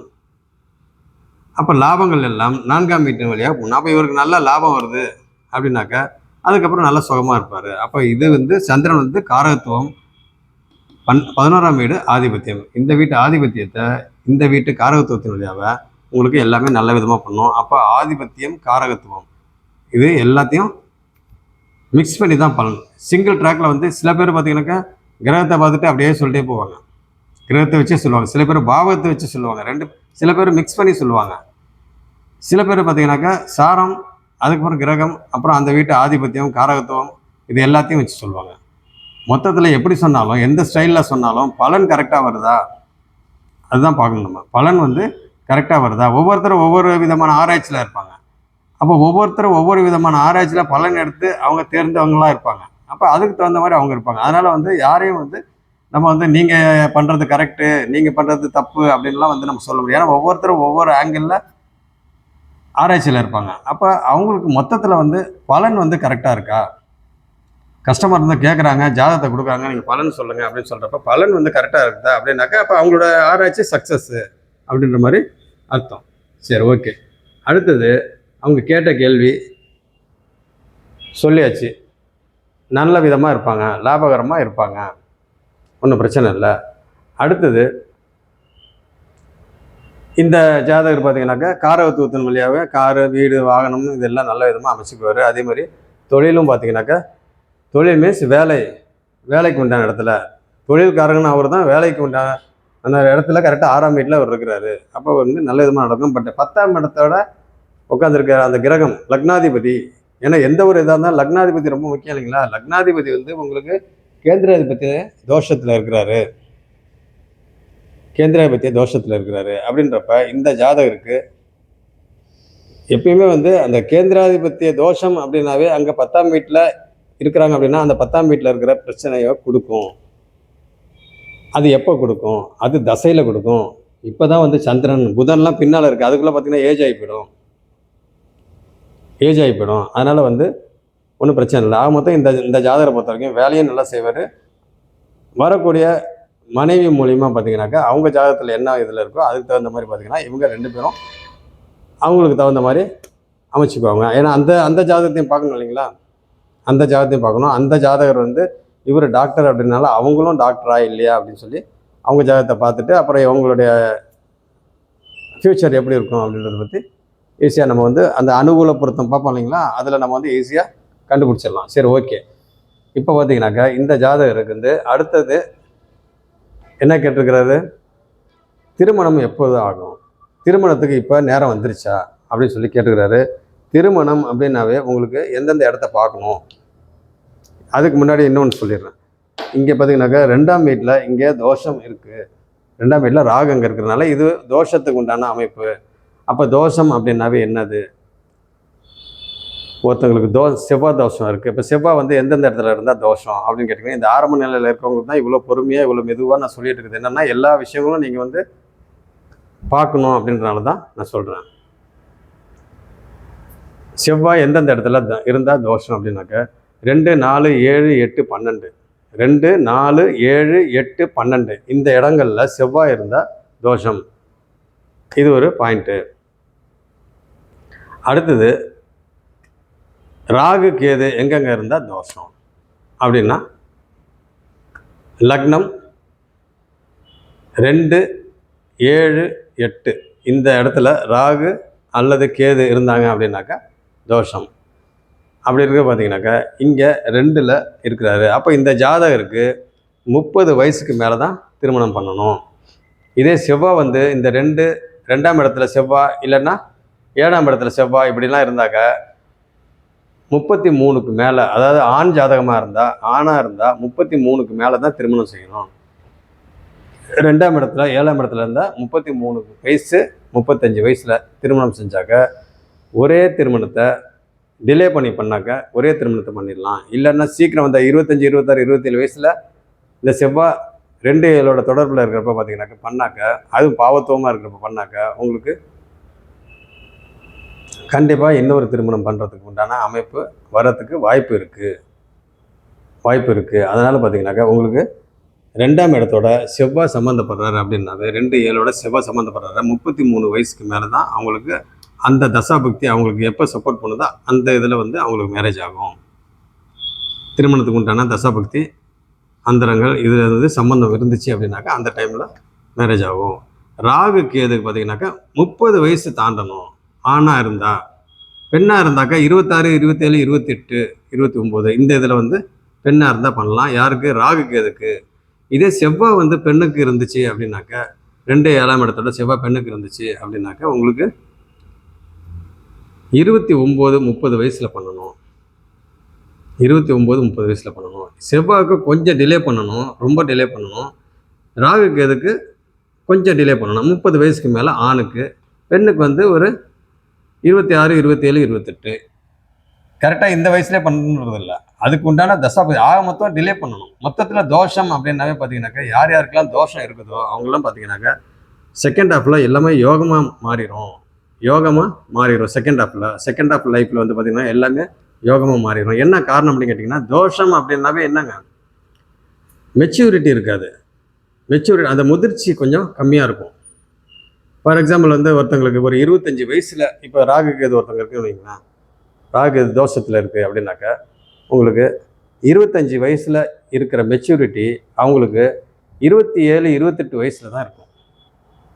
ராகுக்கு ஏதோ ஒரு 3 வருஷம் 4 வருஷம் மேலே, அதாவது என்னென்னா 25 வயசில் இருக்கிற மெச்சூரிட்டி அவங்களுக்கு 27, 26, 27, 28, 29, 30 அந்த மாதிரி ஏஜ் ஆக தான் அவங்களுக்கு மெச்சூரிட்டி. ஏன்னா அந்த ஸ்பீடு பார்த்தீங்கன்னாக்கா குறைஞ்சிரும். ஸ்பீடு குறைஞ்சினாக்கா அதுக்கப்புறம் அந்த நிதானத்தன்மை வந்துடும். இப்போ ஃபார் எக்ஸாம்பிள் வந்து ஒரு சின்ன குழந்தை வந்து பிறகுறாங்க, அவங்க பார்த்திங்கன்னா டீனேஜில் அவங்க எப்படி இருப்பாங்க, ரொம்ப சுறுசுறுப்பாக ரொம்ப ஸ்பீடாக இருப்பாங்க. அவங்களுக்கு என்ன பண்ணுறதுனே புரியாது. அவங்களே பார்த்திங்கன்னா ஒரு 35, 40 வயசுல பார்த்தீங்கன்னாக்கா அவங்க ரொம்ப பக்குவமாக ரொம்ப மெச்சூரிட்டியாக அவங்க ரொம்ப முதிர்ச்சி அடைஞ்சு அவங்கள வந்து அவசரப்பட மாட்டாங்க எந்த விஷயத்துலையும். அப்போ பார்த்திங்கன்னா எல்லாமே சக்ஸஸ் அவங்களுக்கு. ஏன்னா ஆரம்பத்தில் ஒவ்வொரு விஷயமும் பார்த்திங்கனாக்கா அவசரப்பட்டு நிறைய அடி விழுந்து அவங்க அதில் தேர்ச்சி அடைஞ்சிடுவாங்க. நல்ல எக்ஸ்பீரியன்ஸ் வந்துடும், அனுபவம் வந்துடும். அப்போ அந்த அனுபவம் வந்துருச்சுனாக்கா அதுக்கப்புறம் அந்த ஏஜ் இந்த 30 வயசுக்கு மேலே 35, 40 வயசுக்கு மேலே தாண்டுறப்ப பார்த்தீங்கன்னாக்கா அவங்க எந்த விஷயத்துலையும் தோக்க மாட்டாங்க. ஏன்னா எல்லா விஷயத்துலையும் அனுபவம் முன்னாடியே வந்துருச்சு. அப்போ பார்த்தீங்கன்னா அவங்க செகண்ட் ஆஃப் லைஃப்பில் எந்த விதத்துலையும் ஏமாற மாட்டாங்க. நல்ல விதமாக அவங்களுக்கு லைஃபு போயிட்டுருக்கும். இதுதான் வந்து இந்த தோஷம் இருக்கிறவங்க வந்து பார்த்திங்கனாக்கா கொஞ்சம் எல்லா விஷயத்தையும் லேட்டாக பண்ணணும். மேரேஜாக இருந்தாலும் சரி, எந்த விஷயமும் அந்த மாதிரி நேரத்தில் என்ன பண்ணலாம் அப்படின்னா, அந்த ஸ்பீடு அதிகமாக இருக்கும் இல்லைங்களா? ஒருத்தவங்களுக்கு 25, 22, 23 வயசு ஆகிப்போச்சு, அவங்களுக்கு ராகு கேது இது மாதிரி செவ்வாய் இருக்குது அப்படின்னாக்க, அந்த மெயினாக அவங்களுக்கு எந்த மாதிரி இதில் வந்து விட்டுறணும் அப்படின்னா, அந்த படிப்பு சம்மந்தப்பட்ட விஷயத்தில் அவங்க ஜாதகத்தில் படிப்பு சம்மந்தப்பட்டது எப்படி இருக்கோ, அவங்க ஜாதகத்தில் எந்த துறையில் வந்து அவங்க வேலை இது மாதிரி இதில் இருப்பாங்களோ அந்த துறையில் பார்த்தீங்கன்னாக்கா அவங்களுக்கு இன்ட்ரெஸ்ட்டை கொடுத்துடணும். நம்ம அதில் அவங்க இருக்கணும். அதில் இருந்தாங்கனாக்கா அதில் வந்து ரொம்ப ஸ்பீடாக இருந்து எல்லா விஷயத்தையும் நல்லா ஆராய்ச்சி பண்ணி அந்த இடத்துல பார்த்தீங்கன்னாக்கா அட்வான்டேஜ் இருக்கும், டிஸ்அட்வான்டேஜ் இருக்கும். அங்கே பார்த்தீங்கன்னாக்கா வெற்றியும் இருக்கும், தோல்வியும் இருக்கும். முக்கால்வாசி தோல்வி தான் இருக்கும். ஏன்னா தோல்வி அடைஞ்சாக்கா ஒரு ஸ்டேஜில் பார்த்தீங்கன்னா வெற்றி அடைஞ்சிருவாங்க.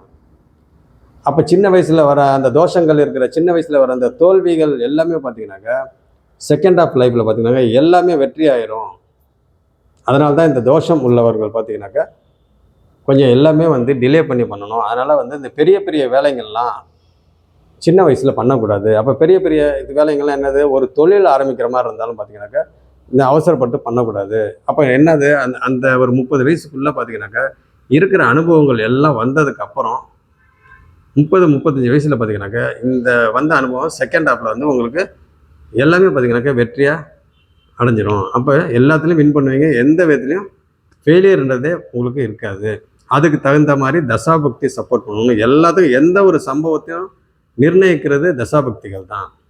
எந்த ஒரு சம்பவத்தையும் நிர்ணயிக்கிறது தசாபக்திகள் தான். என்ன தான் வந்து ஜாதகம் வந்து ரொம்ப யோக ஜாதகமாக இருந்தாலும் தசாபக்தி சப்போர்ட் பண்ணணும். தசாபக்தியை சப்போர்ட் பண்ணணும். அப்போ இந்த ஜாதகரை பொறுத்த வரைக்கும் பாருங்கள், ராகு வந்து 2ல் இருக்கிறாரு. அப்படி இருக்கிறப்ப இந்த ஜாதகரை பொறுத்த வரைக்கும் மேரேஜ் எப்போ பண்ணணும் அப்படின்னா, அப்போ பார்த்தீங்கன்னா உங்களுக்கு அந்த ஃபஸ்ட் ஹாஃபில் எந்த அளவுக்கு சுறுசுறுப்பாக இருந்து எந்த அளவுக்கு வந்து ஃபெயிலியர் ஆகுதோ செகண்ட் ஹாஃபில் வந்து வெற்றி தான். எல்லாத்துலேயும் வின் பண்ணுவாங்க. அப்போ வின்னுன்னா என்னது, அப்போ யோகமாக எல்லாமே மாறிடும். ஃபஸ்ட்டு தோஷமாக இருக்கிறது எல்லாம் பார்த்தீங்கன்னாக்கா அந்த தோஷத்தோட ஏஜ் ஆக ஆக அந்த பவர் போய் செகண்ட் ஹாஃபில் நல்ல விதமாக ஆயிடுவாங்க. அப்போ பார்த்தீங்கன்னா உங்களுக்கு எல்லாமே வின் தான். சரி, மேரேஜ் அப்படின்னாவே 2, 7, 11, 3, 12 இந்த 12 மட்டும் பார்க்காம மேரேஜுக்கு வந்து நம்ம ஓகே சொல்லிடக்கூடாது. ஏன்னா 12 ரொம்ப ரொம்ப முக்கியம். ஏன்னா 12ன்றது அயன சயன போக சுகஸ்தானம். அப்படி இருக்கிறப்ப ரொம்ப ரொம்ப முக்கியம். அப்போ பார்த்தீங்கன்னாக்கா உங்களுக்கு 2ஆம் வீடு பார்த்தீங்கன்னாக்கா குரு அங்கே உட்காந்துருக்கிறாரு, ராகு உட்காந்துருக்கிறாரு. அங்கே தான் ராகு 30 வயசுக்கு மேலே ஆயிடுச்சுனாக்கா அங்கே தோஷம் போயிடுது இல்லைங்களா? அப்போ இந்த ஜாதகர் பார்த்தீங்கன்னாக்கா 30 வயசு தாண்டிடுச்சு, 31 வயசு ஆகிப்போச்சு. அப்படி இருக்கிற பார்த்தீங்கன்னாக்கா இந்த ஜாதகருக்கு இப்போ மேரேஜ் பண்ணலாமா வேணாமா அப்படின்னு சொல்லி பார்த்தோம்னாக்கா இங்கே 2ஆம் இடத்தை பார்த்தோம்னாக்கா 2ஆம் இடம் ஓகே, குருவும் இருக்கிறாரு, அங்கே ராகுவும் இருக்கிறாரு. ராகு பற்றி பிரச்சனை இல்லை, ஓகே. அடுத்து 7ஆம் வீட்டில் யார் இருக்கா, 7ஆம் வீட்டு அதிபதி குரு, அவரும் பார்த்தீங்கன்னா 2ல் இருக்கிறாரு. அப்போ வரக்கூடிய இது ஒய்ஃபும் பார்த்தீங்கன்னாக்கா பணம் சம்பாதிப்பாங்க, இவருக்கும் நல்ல விதமாக இருக்கும். அப்படி இருக்க பார்த்தீங்கன்னாக்கா இங்கே 7ஆம் இடம் ஓகே. 11ஆம் இடத்துல யார், சந்திரன். அவர் வந்து பார்த்தீங்கன்னாக்கா சந்திர அதியோகத்தில் இருக்கிறாரு, சூரியன். அப்போ பார்த்தீங்கன்னா 11ஆம் இடம் ஓகே. அந்த வீட்டு அதிபதி சந்திரன், அவங்க வந்து பௌர்ணமி சந்திரனுக்கு முன்னாடி இந்த ஜாதகர் பிறந்திருக்கிறாரு, ஒளி பொருந்தியதாக இருக்கிறாரு. அப்படி இருக்கிறப்ப இந்த ஜாதகருக்கு 11ஆம் இடமும் ஓகே. அடுத்தது 3ஆம் இடம். 3ஆம் இடத்தோட இது யார் பார்க்குறா, செவ்வாயும் பார்க்குறாரு, சனியும் பார்க்குறாரு. அப்போ 2 பேருமே சுபத்துவம் பார்க்குறாங்க. அப்போ வெற்றி ஸ்தானம், அது உபஜயஸ்தானம் இல்லைங்களா? அப்போ இந்த இடம் 11ஆம் இடம் உபஜயஸ்தானம். அப்போ இந்த இடம், அப்போ 6ம் பார்த்தீங்கன்னா, அப்போ எல்லாம் பார்த்தீங்கன்னா வெற்றி ஸ்தானம் எல்லாமே பார்த்தீங்கன்னா நல்ல விதமாக இருக்குது. இங்கே பாருங்கள், 3ஆம் இடம் வெற்றி ஸ்தானம், உபஜயஸ்தானம். அப்போ உபஜயஸ்தானம் அப்படின்னாவே அந்த வீட்டை அவரே பார்க்குறாரு. அப்போ சனியும் இங்கே பார்க்குறாரு. அப்போ பார்த்தீங்கன்னா உங்களுக்கு சனி செவ்வாய் சம்பந்தம் இருக்குது அப்படின்னா ஒருவர் கண்டிப்பாக மருத்துவர் ஆவார். அப்போ சனியும் நல்லா இருக்கணும், செவ்வாயும் நல்லா இருக்கணும், குருவும் நல்லா இருக்கணும். ஃபஸ்ட்டு மருத்துவர்னால் செவ்வாய் நல்லா இருக்கணும், அடுத்தது சனி நல்லா இருக்கணும், குரு நல்லா இருக்கணும், சூரியன் நல்லா இருக்கணும். இவங்க எல்லாம் நல்லா இருந்துச்சுனாக்கா ஆட்டோமேட்டிக்காக அந்த ஜாதகர் வந்து பார்த்தீங்கன்னாக்கா மருத்துவர் தான். அப்போ இந்த இடத்துல பாருங்க, செவ்வாய் வந்து பாக்கியஸ்தானத்தில் இருக்கிறாரு, அவர் வீட்டை அவரே பார்க்குறாரு. அப்போ 3ஆம் இடம் வெற்றி ஸ்தானம். அதே மாதிரி பார்த்தீங்கன்னாக்கா உங்களுக்கு செவ்வாய் இங்கே பார்க்குறாரு, இது சனி இங்கே பார்க்குறாரு. அப்போ இங்கே பார்த்தீங்கன்னா சுபத்துவமாக 2 பேரும் பார்வை இருக்கிறனால ஆக்சுவலாக சனி செவ்வாய் 2 பேரும் ஒரு இடத்துல பார்க்கக்கூடாது. பார்த்தாக்க அங்கே சிக்கல் வரும் பாவத்துவமாக இருந்தால். அப்போ சுபத்துவமாக இருந்தால் 2 பார்வையும் ஆகாது தான். பட் இருந்தால் சுபத்துவ பார்வை கெடுக்காது, நல்லதும் பண்ணாது, கெடுக்கவும் கெடுக்காது, அப்படியே நியூட்ரலாக போயிடும். அப்படி இருக்க பார்த்தீங்கன்னாக்கா இந்த இடத்துல எப்பயுமே ஒரு கிரகம் வந்து நம்மளுக்கு கெடுக்காமல் இருக்குது. இப்போ சனி பொறுத்த வரைக்கும் கெடுக்காமல் இருக்கிறாருனாவே அது நம்ம வந்து வின் பண்ண மாதிரி கணக்கு. ஓகே, அப்படி பார்த்தீங்கன்னாக்கா இந்த இடத்துல 6ஆம் வீட்டில் உபஜயஸ்தானம், அங்கேயும் பார்த்தீங்கன்னா சனி சுபத்துவமாக இருக்கிறாரு, வக்கரமாக இருக்கிறாரு, சுக்கிரன் பார்வை இருக்கிறாரு. அப்போ உபஜயஸ்தானத்தில் 6ஆம் இடம் பார்த்தீங்கன்னாக்கா சூப்பர். அப்போ கடன், நோய், எதிரி இதெல்லாம் அங்கே இருக்க மாட்டாங்க அப்படின்ற மாதிரி நம்ம சொல்லலாம். அடுத்தது பார்த்தீங்கன்னாக்கா உங்களுக்கு 3, 6, 10, 11. 10 வந்து இந்த இடத்துல புதன் வந்து அங்கே இருக்கிறாரு, அதிக சுபத்துவமாக தான் இருக்கிறாரு, கேந்திராபத்திய தோஷத்தில் இருக்கிறாரு. அதுவும் பார்த்தீங்கன்னாக்கா வெற்றி ஸ்தானம் தான். அதே மாதிரி இங்கே 9லேருந்தே நம்ம எடுத்துக்கலாம். நம்ம வந்து அங்கே உபஜய ஸ்தானத்தில் பார்த்தீங்கன்னாக்கா உங்களுக்கு என்னென்ன 3, 6, 10, 11 இது 4ன்னு சொன்னாலும் நம்ம 3லேருந்தே கணக்கு எடுத்துக்கலாம். இது 9லேருந்தே கணக்கு எடுத்துக்கலாம். அப்போ 9ஆம் இடத்துல பாக்கியஸ்தானத்தில் செவ்வாய் உட்காந்துருக்கனால அந்த ஜாதகர் மருத்துவர். அப்போ பார்த்தீங்கன்னா உங்களுக்கு டோட்டலாக உபஜயஸ்தானத்தில் பாபகிரகங்கள் உட்காந்துருக்குறாங்க. இங்கே பாபகிரகத்தோட சம்பந்தம் இங்கே இருக்குது, சனியோட பறவை இங்கே இருக்குது. அதே மாதிரி உங்களுக்கு 6ஆம் இடத்துல சனி உட்காந்துருக்காரு பாபகிரகம். அதே மாதிரி 9ஆம் வீட்லேயும் பாபகிரகம். அதனால் பார்த்தீங்கன்னாக்கா அவர் ஓகே. அடுத்தது பார்த்தீங்கன்னாக்கா உங்களுக்கு 10 அவர் கேந்திராதிபத்திய தோஷத்தில் இருக்கிறாரு, அங்கே ஒரு பாவத்துவம் தான் நடந்திருக்கு, அதுவும் பார்த்துங்க. அடுத்தது சூரியன், அவரும் பாவகிரகம், 11ஆம் இடம் லாபஸ்தானம், அங்கே சூரியன். அப்போ பார்த்தீங்கன்னா மொத்தத்தில் உபஜயஸ்தானம் அப்படின்றது நல்லா இருக்குது, திரிகோணமும் நல்லா இருக்குது, கேந்திரமும் நல்லா இருக்குது. அந்த கேந்திராதிபத்திய தோஷம் அது ஒன்று தானே வழியா, மற்றபடி எல்லாமே நல்லா இருக்குது. அப்போ இந்த ஜாதகர் பார்த்தீங்கன்னாக்கா யோகமாக தான் இருப்பார். அதுக்கு உண்டான தசை பார்த்தீங்கன்னாக்கா உங்களுக்கு சந்திரன், அடுத்தது சந்திரன் அடுத்து செவ்வாய், செவ்வாய்க்கு அப்புறம் ராகு 2ல் இருக்கிறாரு, ராகுக்கு அப்புறம் குரு, அடுத்தது சனி, அதுக்கப்புறம் தான் புதன் வருது. ஓகேங்களா? அப்போ பார்த்தீங்கன்னா இவருக்கு தசையும் பார்த்தீங்கன்னாக்கா நல்ல விதமாக சப்போர்ட் பண்ணும் அப்படின்ற மாதிரி நம்ம சொல்லலாம்.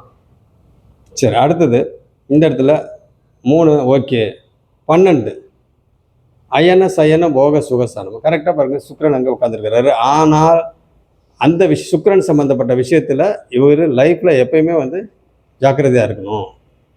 சுக்கிரன் வந்து எப்பப்பெல்லாம் சம்மந்தப்படுறாரோ அப்போல்லாம் வந்து கேர்ஃபுல்லாக இருக்கணும். அது அந்தரமாக இருந்தாலும் சரி, இது புக்தியாக இருந்தாலும் சரி. சரி, அடுத்தது பார்த்தீங்கன்னாக்கா உங்களுக்கு இந்த ஜாதகர் கேட்ட கேள்வி என்னது, டைம் இப்போ எப்படி இருக்குது, மேரேஜ் இப்போ பண்ணலாமா வேணாமா அப்படின்னு சொல்லி கேட்டார். இப்போ மேரேஜ் பண்ணலாமா அப்படின்னு கேட்டிங்கனாக்கா எல்லாமே ஓகே, 5 இடமும் ஓகே. சரி, எப்பயுமே வந்து ஒரு ஜாதகத்தில் தோஷமே கிடையாது, அவங்க தோஷமே கிடையாது, ஆனால் எனக்கு மேரேஜ் ஆக மாட்டேங்குது, 35 வயசு ஆகிப்போச்சு இன்னும் மேரேஜ் ஆக மாட்டேங்குது, 33 வயசு ஆகிப்போச்சு இன்னும் மேரேஜ் ஆக மாட்டேங்குது, 30 வயசு தாண்டியாச்சு இன்னும் மேரேஜ் ஆக மாட்டேங்குது அப்படின்னு சொல்லுவாங்க. நிறைய பேர் கேட்பாங்க. அவங்களுக்கு ஜாதகத்தை பார்த்தீங்கன்னாக்கா எல்லாமே சூப்பராக இருக்கும். இது 2ஆம் இடம் நல்லாயிருக்கும், 7ஆம் இடம் நல்லாயிருக்கும், அடுத்தது 11ஆம் இடம் நல்லாயிருக்கும், 3ஆம் இடம் நல்லாயிருக்கும், 12ஆம் இடமும் நல்லாயிருக்கும். ஆனால் ஏன் மேரேஜ் ஆகலை, சுத்த ஜாதகம் தான், ஏன் மேரேஜ் ஆகலை அப்படின்னாக்கா தசா புக்தி கூட சப்போர்ட் பண்ணுது, ஆனாலும் மேரேஜ் ஆகலை. அதுக்கு ஒரு முக்கியமான விஷயம் என்ன சொல்கிறேன் அப்படின்னு கேட்டிங்கனாக்கா எல்லாமே நல்லா இருக்குது, 2ஆம் இடம், 7ஆம் இடம், 11ஆம் இடம், 3ஆம் இடம், 12ஆம் இடம் தசா புக்தி சப்போர்ட் பண்ணுது, ஆனாலும் திருமணம் ஆகலை அப்படின்னா காலபுருஷ தத்துவத்தின்படி 2ஆம் வீடு 7ஆம் வீடு, 7ஆம் வீட்டின் அதிபதியும் 2ஆம் வீட்டின் அதிபதியும் பாதிக்கப்பட்டிருந்தாங்க அப்படின்னாக்கா உங்களுக்கு அந்த விஷயத்தில் கொஞ்சம் டிலே ஆகும். எந்த விஷயத்தில், திருமணத்துக்கு உண்டான அமைப்பில் டிலே ஆகும். அப்போ காலபுருஷ தத்துவத்தின்படி 1வது வீடு மேஷம். அப்போ மேஷத்துக்கு 2ஆம் வீடு, 2ஆம் வீட்டோட அதிபதியும் 7ஆம் வீட்டின் அதிபதியும் பாதிக்கப்பட்டிருந்தாங்கனாக்கா மேரேஜில் டிலே ஆகும். அப்போ என்ன மாதிரி டிலே ஆகும்? இங்கே பாருங்கள், கரெக்டாக இங்கே 2ஆம் வீட்டில் செவ்வாய் இருக்கார். நம்மளுக்கு பொதுவாக வந்து பார்த்திங்கன்னா நம்மளுக்கு கிடைக்கக்கூடிய பாக்கியங்களை வந்து தடுக்கணும், கெடுக்கணும் அப்படின்ட்டு நம்மளுக்கு மொத்தம் 9 கிரகத்தில் 4 கிரகங்கள் வந்து ஸ்பாயில் பண்ணணும் அப்படின்ற மாதிரி அமைப்பில் இருப்பாங்க. அதற்கு உண்டான வேலை செய்வாங்க. இது யார், எந்தெந்த கிரகங்கள் அப்படின்னு கேட்டிங்கனாக்கா செவ்வாய், சனி, ராகு, கேது. அப்போ இந்த இடத்துல காலபுருஷனுக்கு பார்த்தீங்கன்னாக்கா 2ஆம் இடத்துல யார் இருக்கா? செவ்வாய் இருக்கிறாரு. இப்போ அந்த 4 பேரில் அவங்க வந்துடுறாங்களா? செவ்வாய், சனி, ராகு, கேதுல வந்துடுறாங்களா? அதே மாதிரி 7ஆம் வீட்டில் ராகு உட்காந்துருக்காரு. அப்போ பாருங்கள், ஏதாவது ஒன்றில் உட்காந்துருந்தா கூட பிரச்சனை தான், டிலே ஆகும். இதில் 2மே உட்காந்துருந்தாக்கா கண்டிப்பாக இந்த ஜாதகருக்கு பொறுத்த வரைக்கும் பார்த்தீங்கன்னாக்கா 30, 31, 32 வயசில் தான் திருமணம் ஆகும். அதுக்கு உண்டான தசாபக்தி, அதுக்கு உண்டான தசா வந்துருச்சு. அதனால் வந்து இந்த ஜாதகருக்கு ஓகே. ஏன்னா 31 தாண்டிடுச்சு. அப்படி இருக்கிறப்ப இந்த ஜாதகருக்கு மேரேஜை பொறுத்த வரைக்கும் இப்போ அந்த காலம் வந்துருச்சு. 2வது இப்போ தோஷம் அப்படின்னு சொல்லக்கூடிய இதில் பார்த்தீங்கன்னாக்கா உங்களுக்கு காலபுருஷனுக்கு 2ஆம் இடம் 7ஆம் இடம் பாதிச்சிருக்கனால இவருக்கு 30 வயசு தாண்டிச்சு. 2வது ராகு வந்து லக்னத்துக்கு 2ஆம் வீட்டில் இருக்கிறனாலையும் தாண்டிச்சு. அப்படி இருக்கிற பார்த்தீங்கன்னாக்கா இந்த ஜாதகருக்கு 31, 32 வயசில் தாராளமாக மேரேஜே பண்ணுவாங்க, ஒன்றும் பிரச்சனை இல்லை. ஏன்னா செவ்வாய் காலபுருஷனுக்கு செவ்வாய் சம்மந்தப்படுறதுனால 33 கூட ஆகிறதுக்கு சான்சஸ் இருக்குது. சரி, தனிப்பட்ட ஜாதகங்களுக்கு பலன் வேணும் அப்படின்னாக்கா, உங்களுடைய தனிப்பட்ட ஜாதகங்களுக்கு பலன் வேணும் அப்படின்னா இந்த எண்ணுக்கு கால் பண்ணுங்கள். கால் பண்ணி முன்பதிவு செஞ்சுங்க. 63-810-86186 63 81 08 61 86. உங்களுடைய தனிப்பட்ட ஜாதகங்களுக்கு பலன் வேணும் அப்படின்னாக்கா இந்த நம்பருக்கு கால் பண்ணி முன்பதிவு செஞ்சுங்க. 63-810-86186. அப்போ இந்த ஜாதகருக்கு பார்த்தீங்கன்னாக்கா 31 இப்போ முடிஞ்சிருச்சு. 32, 33 அந்த ஏஜில் பார்த்தீங்கன்னாக்கா நடக்கும். இப்போலேருந்தே இந்த ஜாதகருக்கு பார்த்தீங்கன்னாக்கா மேரேஜுக்கு உண்டான அமைப்பு வந்துருச்சு. ஏன்னா இப்போ சனி புக்தி நடந்துக்கிட்டு இருக்குது. அப்போ சனி புக்தின்றது யார்? அந்த வீட்டில் ஆட்சியாக இருக்கிறாரு. 6ஆம் வீடுன்றப்ப நல்ல வேலை சம்மந்தப்பட்டது நல்ல விதமாக இந்த ஜாதகருக்கு இப்போ அமைப்பு நல்ல விதமாக இருக்குது. அப்படி இருக்க பார்த்தீங்கன்னாக்கா இந்த ஜாதகர் மேற்படிப்பு படிக்கிறதுக்கு கூட வாய்ப்பு இருக்குது. ஏன்னா சந்திரன் வந்து பார்த்திங்கன்னா 4ஆம் வீட்டில் இங்கே உட்காந்துருக்கிறாரு. அப்போ 4ஆம் வீடுன்றது மேற்படிப்பு. அப்போ மேற்படிப்பு அப்படின்னாவே உங்கள் 4க்கு உடைய குரு 2ல் உட்காந்துருக்கிறாரு. அப்படி இருக்கிற பார்த்தீங்கன்னாக்கா உங்களுக்கு சந்திர தசை இப்போ நடக்கிறனால இந்த ஜாதகர் மேற்படிப்பு படிக்கிறதுக்கு உண்டான அமைப்பும் இருக்குது அப்படின்ற மாதிரி நம்ம சொல்லிட்டு இதோட முடிச்சுக்கலாம். அடுத்த வகுப்பில் என்னன்றது பார்ப்போம். நன்றி.